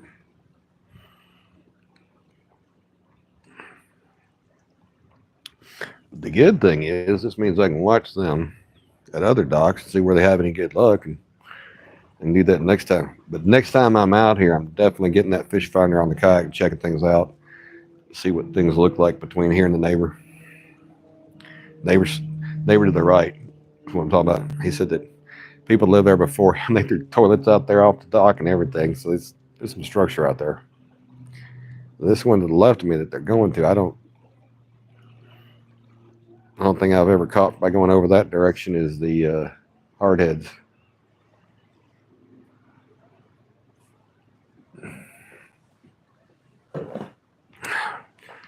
but he's just kind of going in and out. They're not casting any rods yet, so it may not be a charter.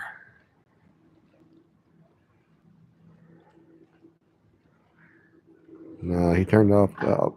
Oh no, outboard is still running. Looks like he's trying to position the boat. They're going to fish 2 docks over. Yep. Probably spot locking with this trolling motor.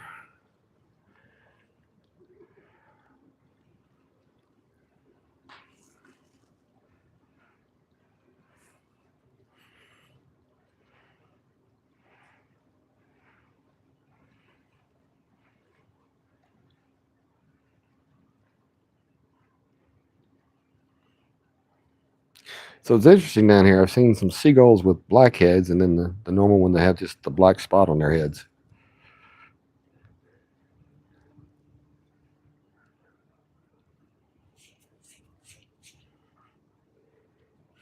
I'm not sure what they're fishing with, but it looks like they're not like jigging or doing cast and retrieve like bass fishing kind of stuff. They may be using pop corks. I do see a cork back behind the boat. Not really popping it as much as maybe just using it to free line on a cork.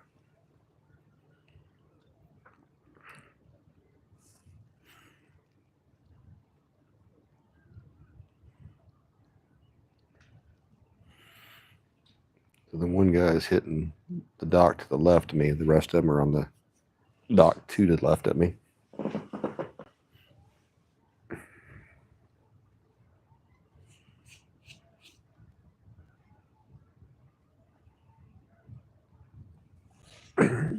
Tell you what, since you're having so much fun watching me and all I'm doing is watching them, I'll turn it over there and see what they're doing. Let y'all see what real fishermen look like.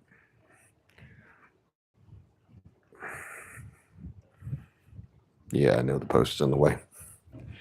Hey, Minute Dunkers, glad to have you here, my friend. Glad to have you here. We're got 4 docks left me, and they're fishing. I was watching them. I figured might as well let y'all watch them too. My rods will hear them if they go off, won't we? I mean, we will. I know. That's how it works.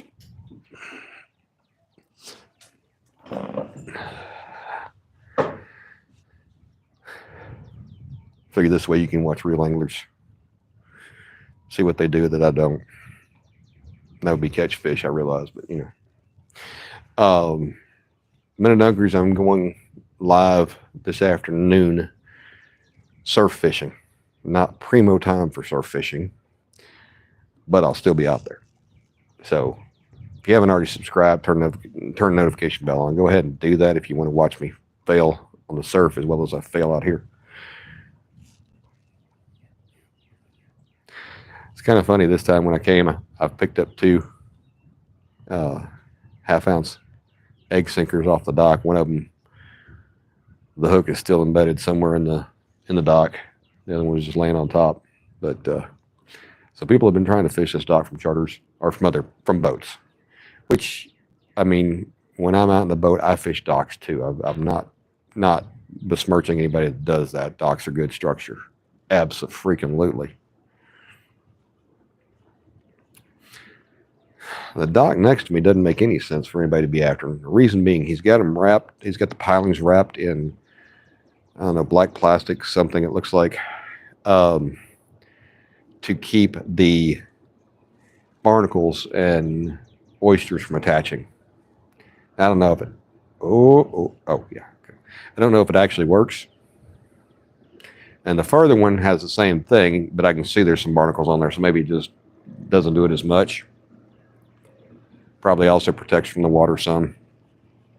This dock, Ashley's dad goes out once or twice a year and scrapes them down, gets the oysters and barnacles off. I don't know if they do any damage to the wood or not, but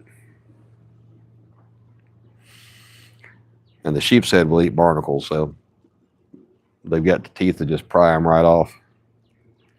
And some of the barnacles he's got on this are, I don't know, feel like about an inch long and about diameter of a quarter, it looks like. If I had a finer net mesh on my net, I'd try to scrape a few off. Because apparently they are good sheepshead bait. But I don't suspect there's any sheepshead here if they're all attached like they are.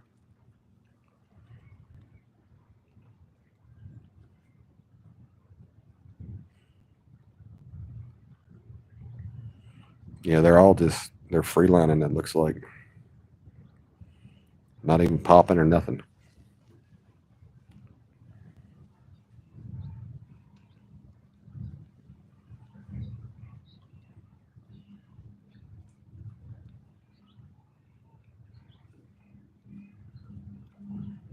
I always think that if I owned a place out here with a boat dock, boat lift, all that, I'd be out every day. But most of these boats stay exactly where they are. But I guess they get, so they have, one, they have the option to pick and choose when they want to go, optimal conditions. And two, a lot of these are not full-time residents. People still have jobs and stuff.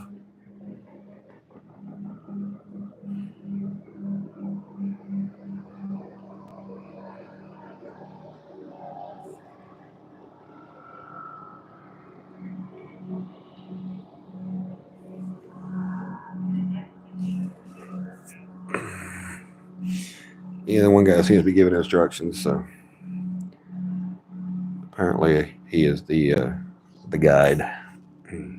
We'll try looking them up real quick.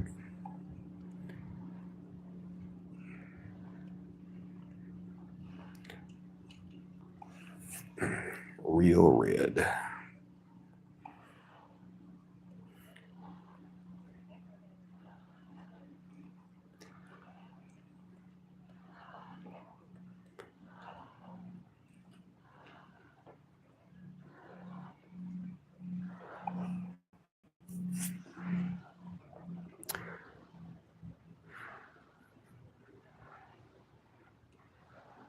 See, red's guide service.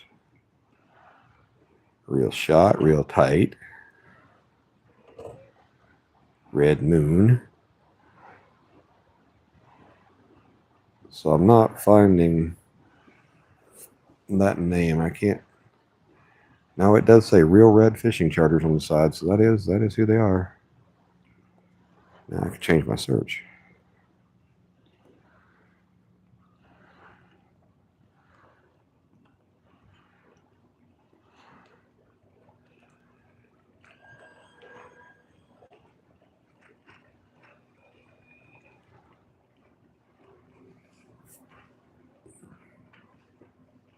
So apparently they did not have the good luck that they wanted.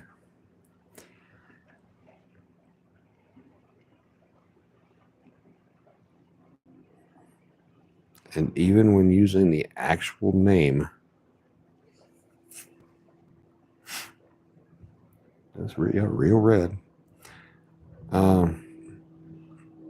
Still don't get a hit. Try putting quotes around it, see if that does anything.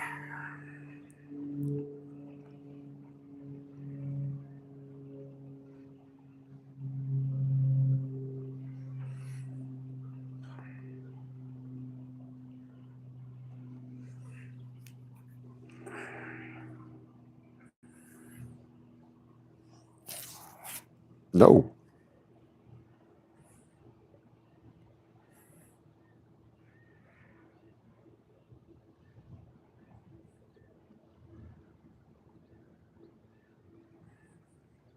Nothing.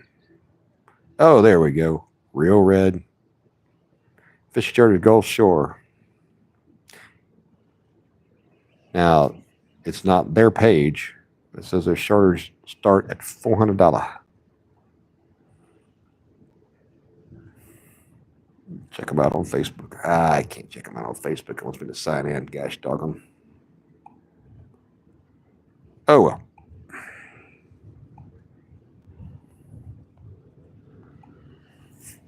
So they're actually at a goal short. Now, Alabama, like I said, straight ahead to the right, that is Alabama. So it ain't like they're far from home. I can get shindizzled around here again. And you can watch my rods as they stand there at attention saying, hey, y'all. Go ahead and take down my black light from last night. I will say I've been real happy about how this performs and how those amble rods look under the black light, which isn't really a surprise, but I guess I'm real happy with how well the black light does with them. Because I just got this one recently. Come on. Pulling a charger out of my bag. He's got a outlet out here.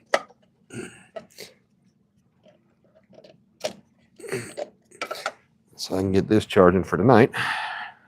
I assume I'll be out here. Last night it got a little chilly, so I went inside like a little sissy boy.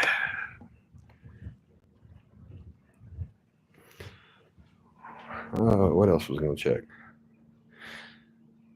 I don't remember now. Oh, my phone. My streaming phone to make sure I still got close to 100% battery. Yeah, 99, I'm good. Hey, Gary Gators. How is the UK this fine day? I am out in Pensacola, Florida. So if you look out here, straight ahead, that is Florida. Over here to the right is Alabama. And the state line is in the middle of the channel somewhere. It's frustrating because I'm like, 300 yards away from Alabama, which means it's a whole other fishing license. And the shortest way out into the Gulf on a kayak or boat is having to get into Alabama waters. And I'm not sure how even, going through Alabama waters with any fish on board would work, even though, I'm going to Texas and I was fishing in Texas. Pretty sure that could be a costly mistake, but then again, y'all seen me fish, so I'd have to catch fish, right? Now, I did see something interesting. I found a lot of interesting things out. Down south, one of the guys was fishing with, or maybe it wasn't down south, it was somewhere in Florida. They were fishing with oysters. And they're like, man, these sheep's head love oysters. And I started looking up oysters. It is illegal to possess oysters unless you can prove they were caught where it's legal to catch them. And there's not a lot of places around here that are legal to catch them, because it's not just that they have to have a good population of the oysters, they also have to have the water quality has to meet certain standards, because E. coli and stuff. Because a lot of what's built up around here is on septic systems, which can leach into the water. And then, of course, during hurricanes and floods and stuff, sometimes the actual sewage treatment plants have problems with releasing raw sewage. They had that problem down south. Brad Reeling Fishing, I talked about him. He fishes South Florida mostly. Part of the intracoastal waterway down there had hundreds or many thousands gallons, maybe even hundreds of thousands of gallons of raw sewage that had made it due to one of the storms. That was a year or two ago. He's finally getting to where he's like, well, I might consider eating something small out of here.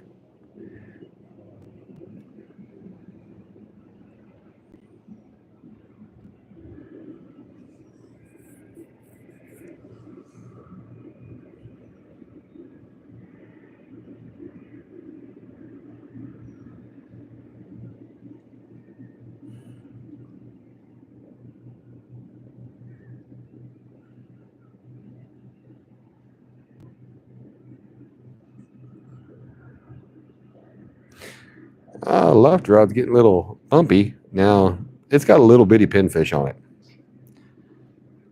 So it can move around a little bit. But he ain't going to be able to pull a lot. Uh-oh. Uh-oh. So if he's getting frisky like that, something's either messing with him already or something's really close and he doesn't want to get eaten. So that left rod could have some action going pretty soon.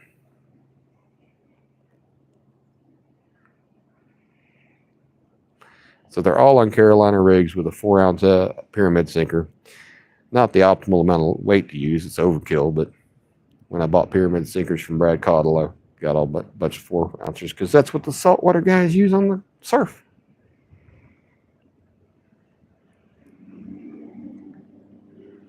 I actually have some lighter ones up at the house. I just haven't bothered to bring them down here because I'm lazy.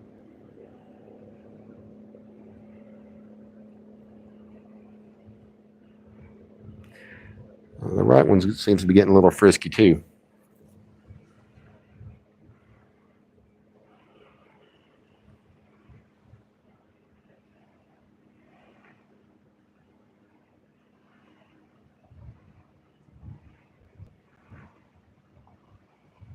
Third one now.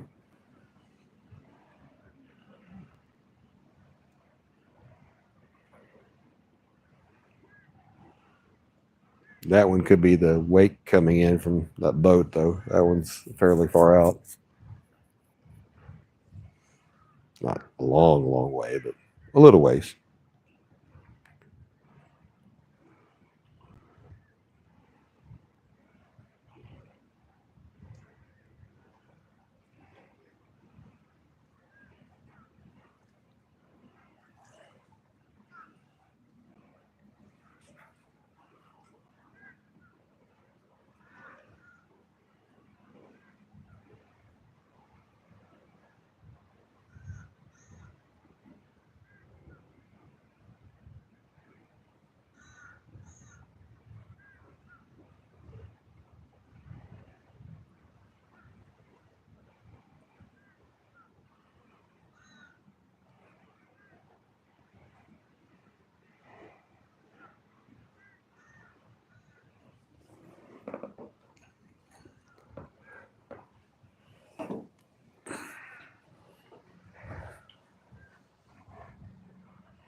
Set that down and see what's going on over here.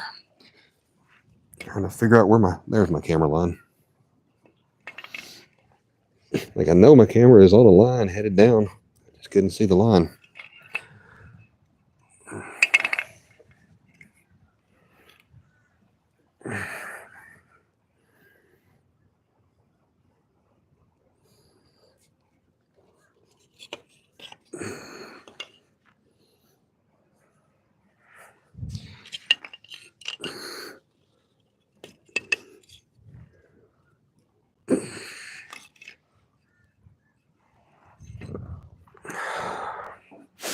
I'm hoping to get some good footage off of that. We will see.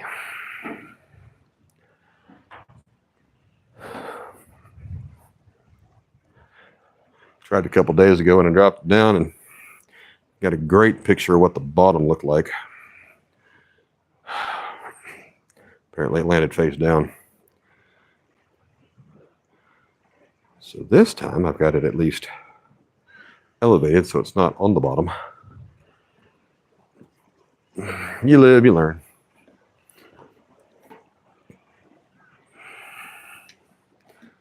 And back behind the camera, try for some more pinfish. Actually, let this sit here for just a second. Go check the crab trap. See if anything exciting's happening over there. I'm also kind of looking in the water to see if I see anything moving or doing anything fun.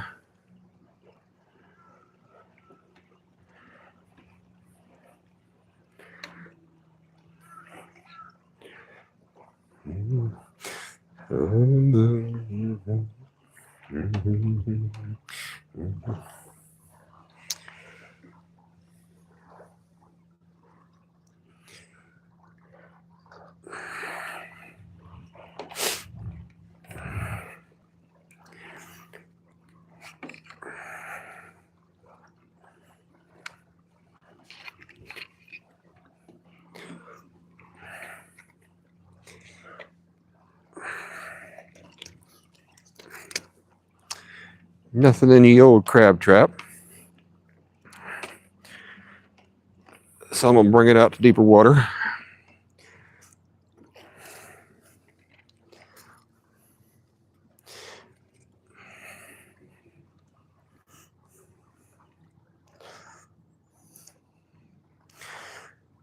The one that I did catch yesterday in the trap was in really shallow water. My neighbor told me that I was in too deep of water. I wanted to be right up next to the shore, but I don't know, as it gets more light penetration, they may want to be a little deeper. They certainly aren't doing anything up there, so.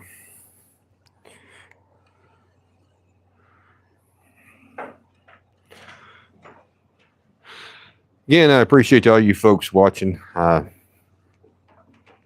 do go back and read the chat and answer any questions or comments. Just takes me a few minutes sometimes to do what I'm doing over here.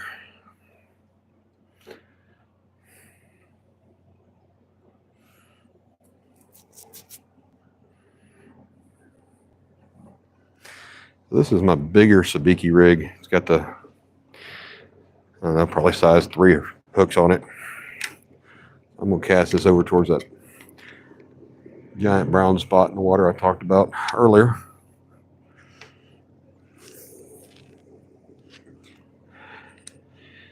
Didn't quite make it get right to the edge of it, but let it sit there with the salted shrimp for a minute and see if anything wants to come attack it.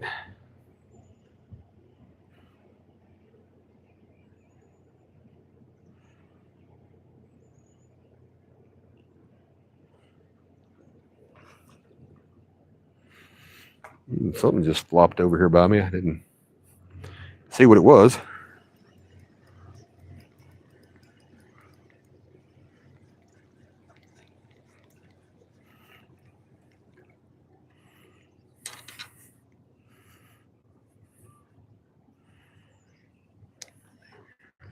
Oh. Now I see it. It was a bird.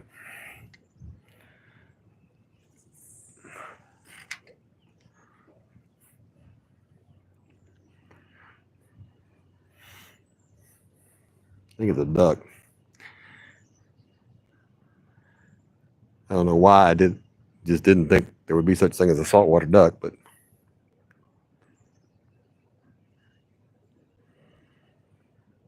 I guess there's a reason I'm not paid to think, ain't there?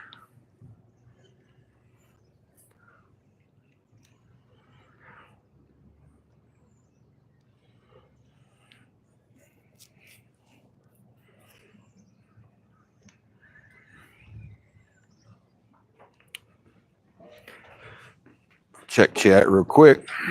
I think I'm gonna go over to the neighbor's dock real quick, see if I can pick up any pinfish.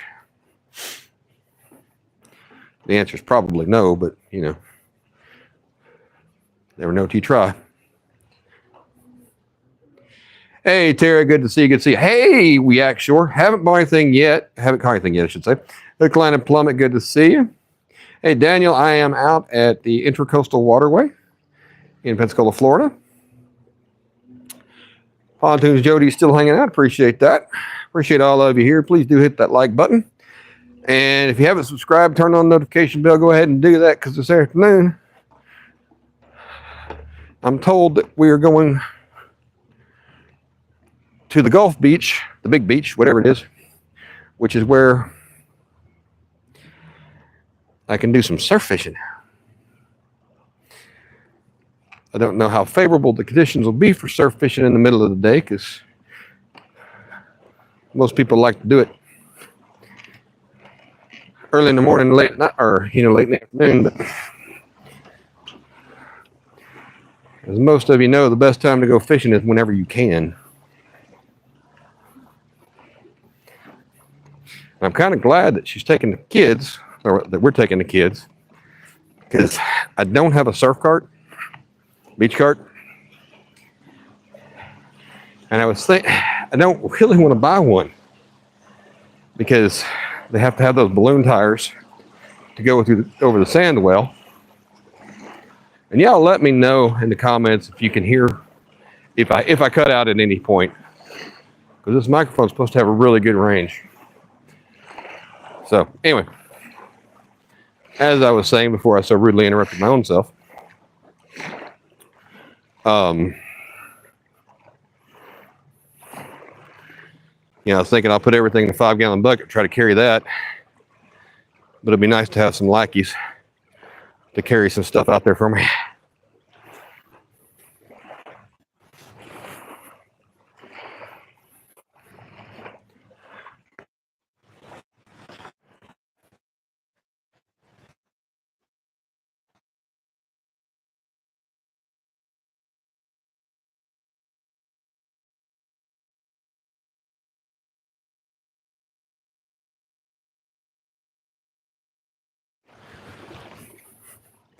And a cooler would be nice in case we catch anything.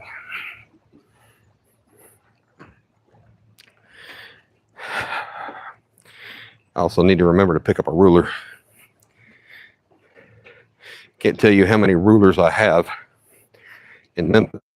I packed at least one. I can't find a single one of them.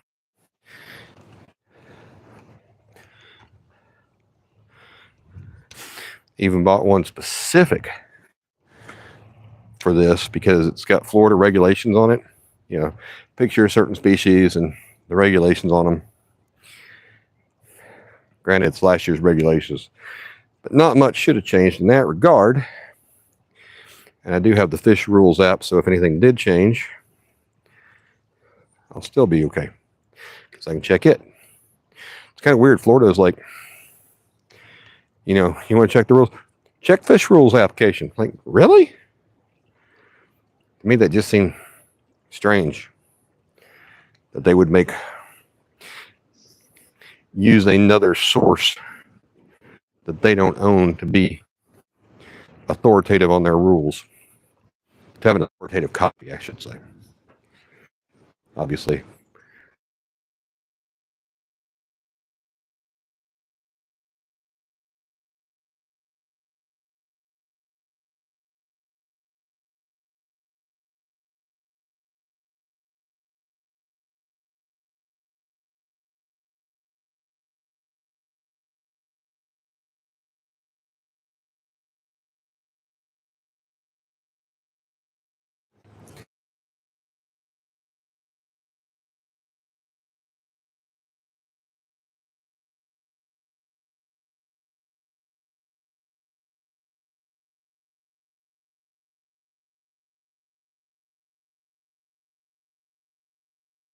Ooh, I do a bunch of little fish there. If I didn't snag that up, which I did. Trying to come in all stealthy. That didn't work.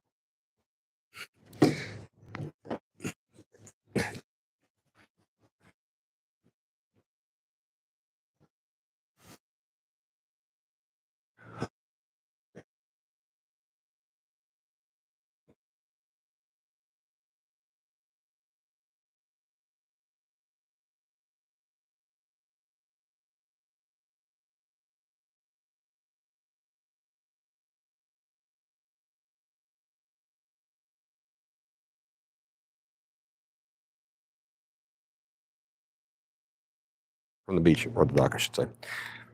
Which, I understand, not wanting to put out big chum block because you call in sharks and people may not want to be swimming with sharks, but still.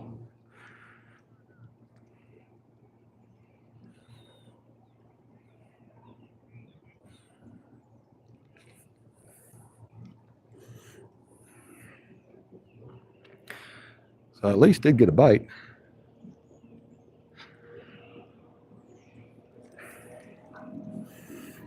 which I have not turned into a fish.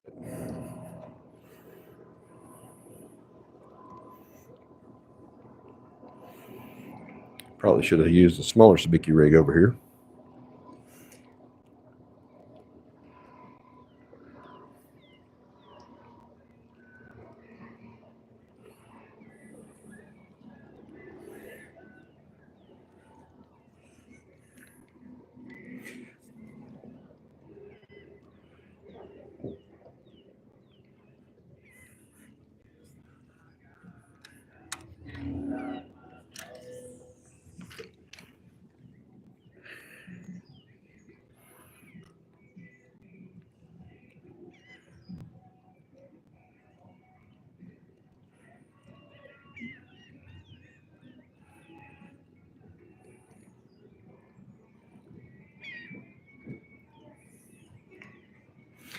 I don't know what song that is, but it could not be more country. If you want me, come get me. I ain't hard to find. I got a 45 on my hip or my side or something. I mean, you can't get more Captain Redneck than that.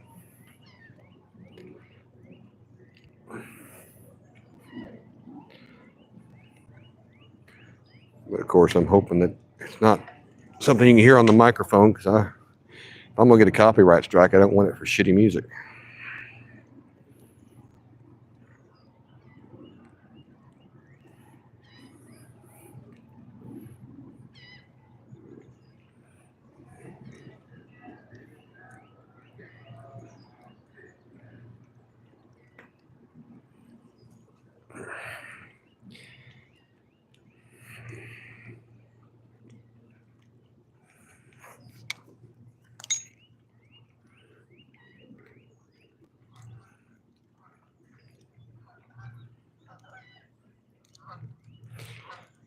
See, I have managed to get my sabiki rig tied up upon itself.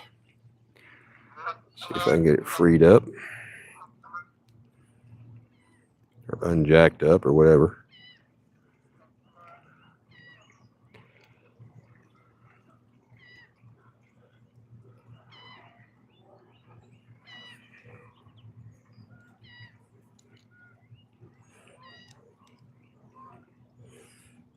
I think this will take care of it. Nope.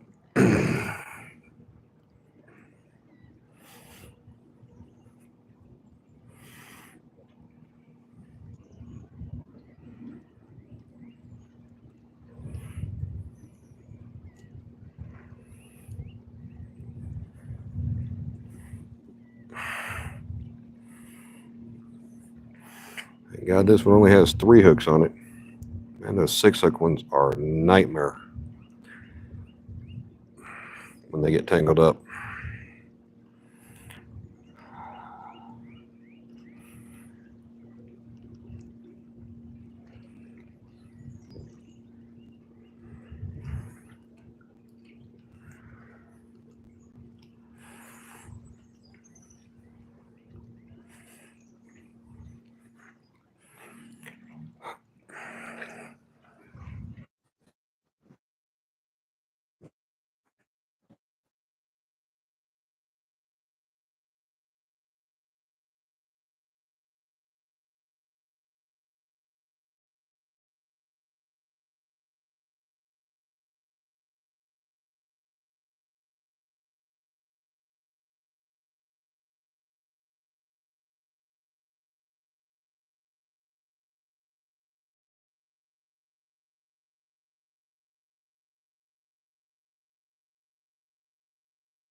Here? Yeah. Well, that takes out my surf fishing idea.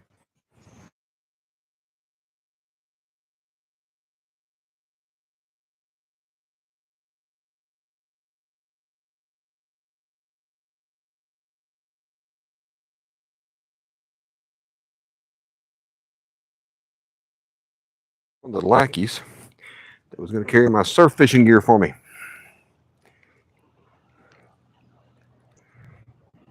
And apparently, the oldest one has decided he doesn't want to go to the real beach. He wants to swim right here.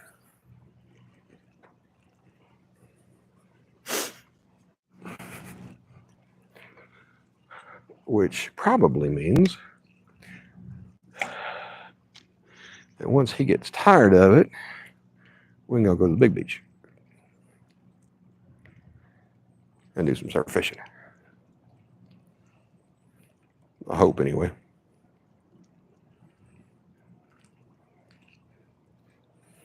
These kids think it's their vacation, not mine. I don't know what's up with that.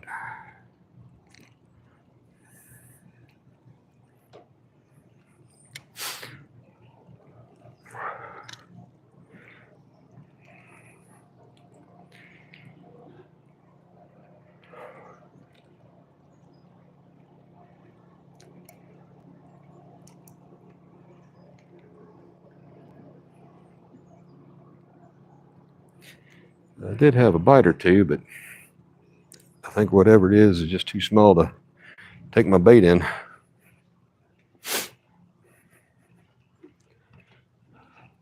I did come up with a brilliant plan.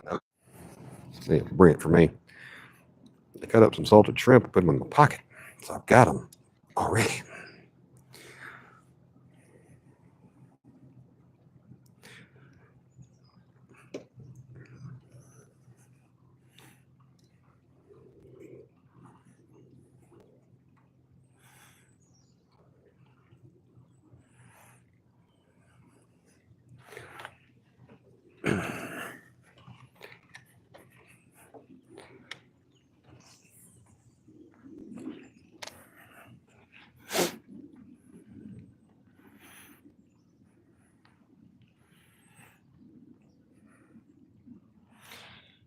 So I got my sabiki rig out to that tan spot I was talking about. It's either deeper or shallower. I don't know which. Probably deeper because it doesn't have grass on it.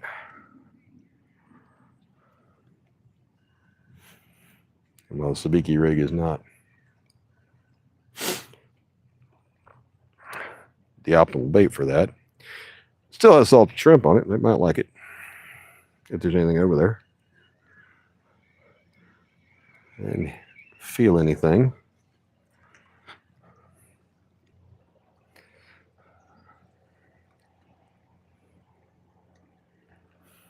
So now I'm trying over by the pilings over here.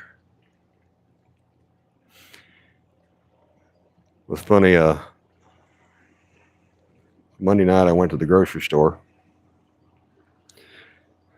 I was going to go get some bait and some shrimp for bait. And Ashley called me as I pulled in the parking lot because she was out on the hammock.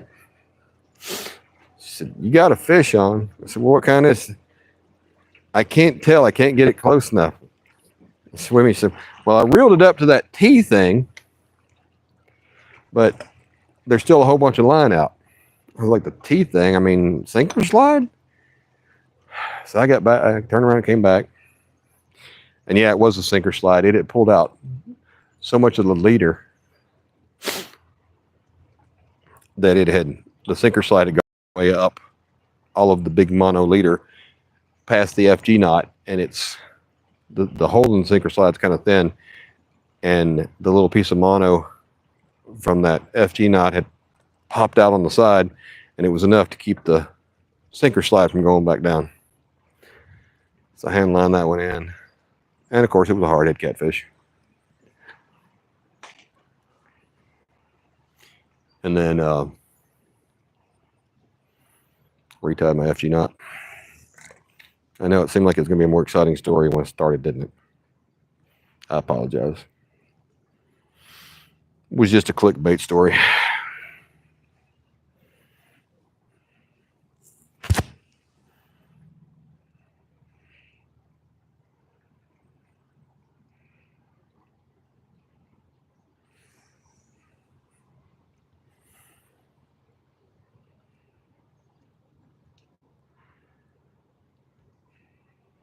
It's one of the things I don't like about the channels in this area.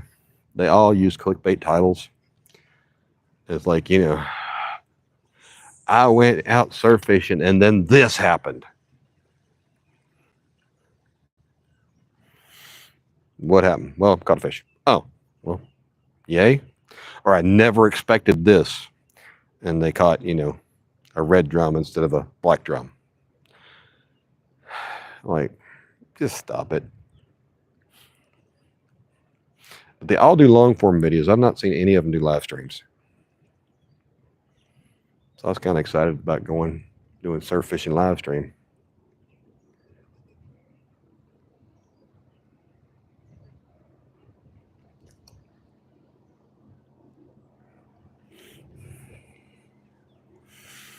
The problem is, so down here, for $35 a day, I can rent a beach cart. For 70 or 75, I can get it for a week. For 200, I can buy my own, which is real simple. I mean, buy my own, but then where do I put the damn thing? Where do I store it?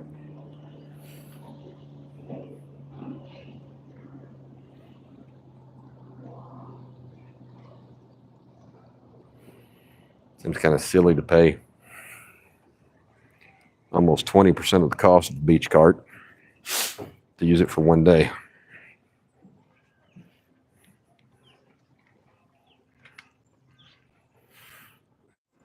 But they've got those PVC wheels on them, tires,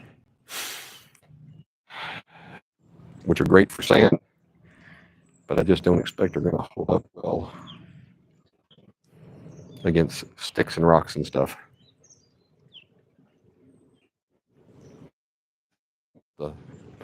The rubber tires, but those rubber tires are just horrible on sand.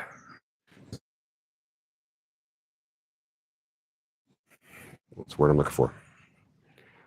They call it sugar sand. It's just such fine sand particles that try dragging a wagon through them, and that's exactly what you're doing. You're dragging a wagon through the sand.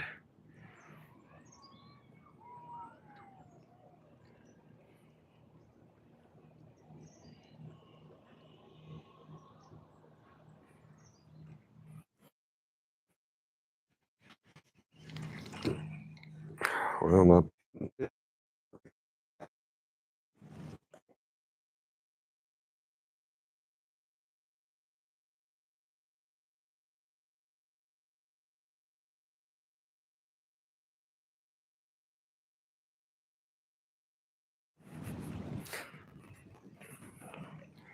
I was more hoping to have better action over here,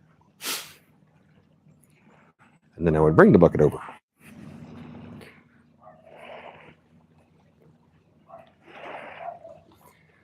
Oh, what is that?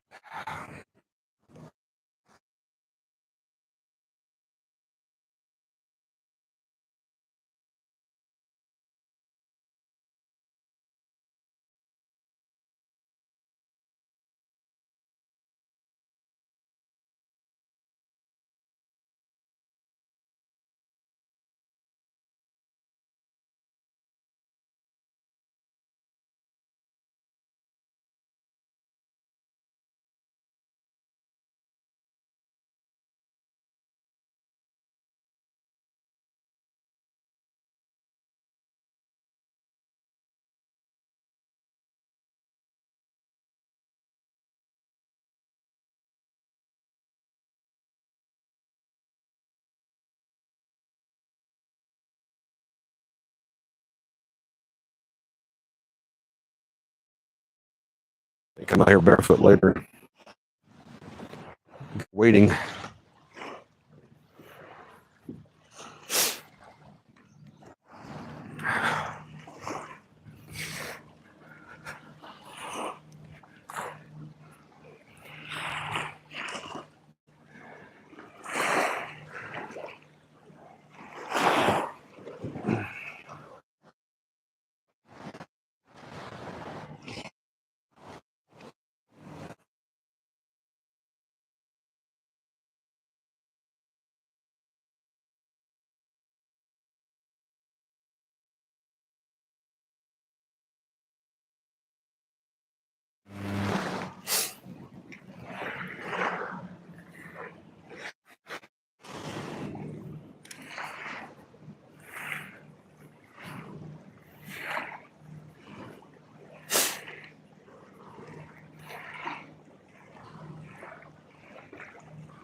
So earlier this morning, as I was walking between the docks, I saw a small set of footprints, which was either a kid or a lady-sized foot.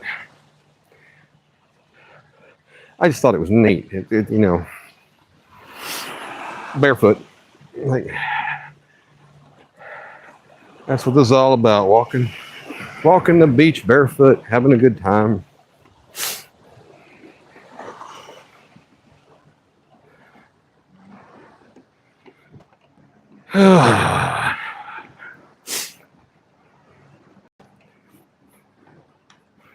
Coming past the crab trap, so I'll check him real quick. Get ready for another dose of disappointment. Called it perfectly. Nothing in it.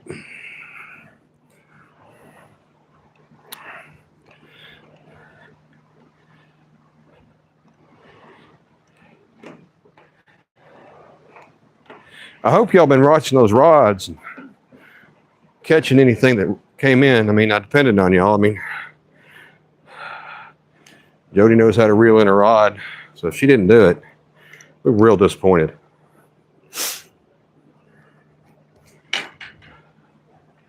See what Chad has to say about the world. I wanted to put them kids to work. Hey, Gigability, it is a gorgeous, gorgeous day. Finally caught a couple of hardheads last night. My goal today, the youngest one wants to go to the beach, go swimming.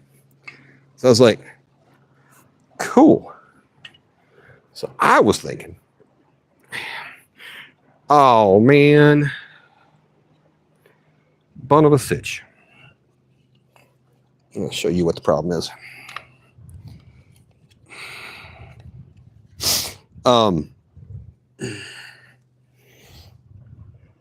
Yeah, she told me they were going to go to the big beach. I'm like, I don't know what the big beach versus little beach is.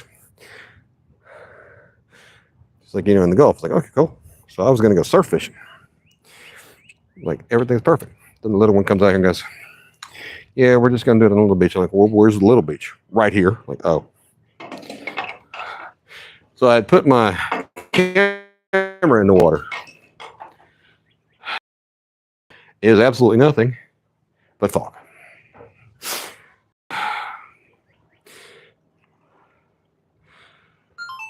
So, there's that. So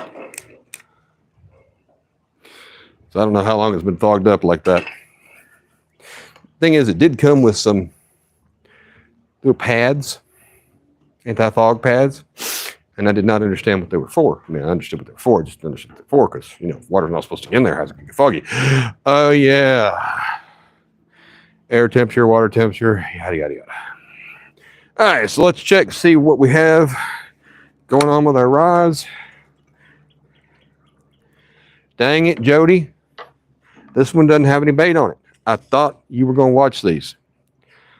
Apparently, I was wrong. Jody,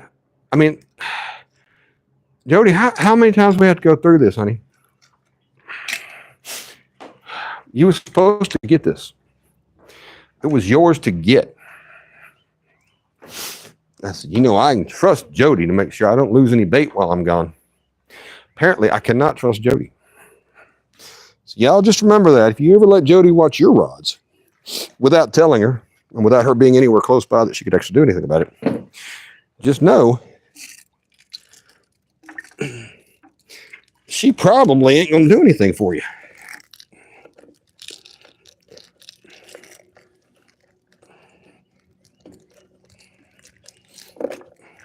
I bet James told her not to. It's like, I don't like that mid guy. Don't know. Don't tell him watch his own dang crap. So I took the pinfish that was in here, put it in the flow troll bucket. I'm going to let this thing dry out in hopes that I can convince La Familia that they do want to go to the big beach. Of course, I'm not sure anybody wants to go to the beach I figure once we put some feet in the water, we're going to take better of that. Jody, second rod that you had me. I mean, honey, I don't want to put too much blame on you, but or did you tell Bill? You told Billy to watch these, didn't you? I bet you did. I bet you sent him a text. Billy, watch these rods so Mike doesn't lose any fish. Billy, my friend Billy. My used to be friend Billy. Bro. Hey, Sawyer. I am in the Intercoastal Waterway in Pensacola, Florida. That island over here to the right is Alabama. Straight ahead and to the left is Florida. And on the other side of the island to the left is the Gulf of Merca. So this one still has a fish, a bait on it. That's a good sign for now. Billy's driving. I guess you was driving up here to get them fish for him, weren't you? Appreciate it. Maybe next time get here faster. I don't want to put all the blame on you, but Kat's going to hear about this. Kat will hear about this. Of course, my luck, you're too busy paying attention to your lovely wife, and that's how you missed it. In which case, I really can't blame you. She seems like a pert nice lady. So out of 4 baits, I have 2 left.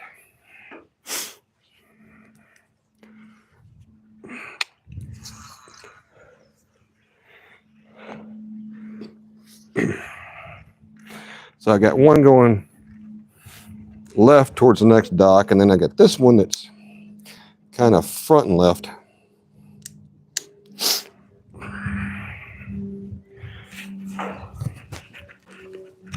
I think I'm going to end this stream, folks. As you know, I will be live again. Don't know how soon. Not sure where, because I was sure, and then I became unsure. So we'll find out. Thank you guys for watching. I appreciate each and every one of you. Please do like, subscribe, hit that notification bell. I am out here. Be fishing tomorrow as well. Fishing more today, fishing tomorrow. We're going to do something. We're going to make things happen. Thank you guys for watching. We will see you later.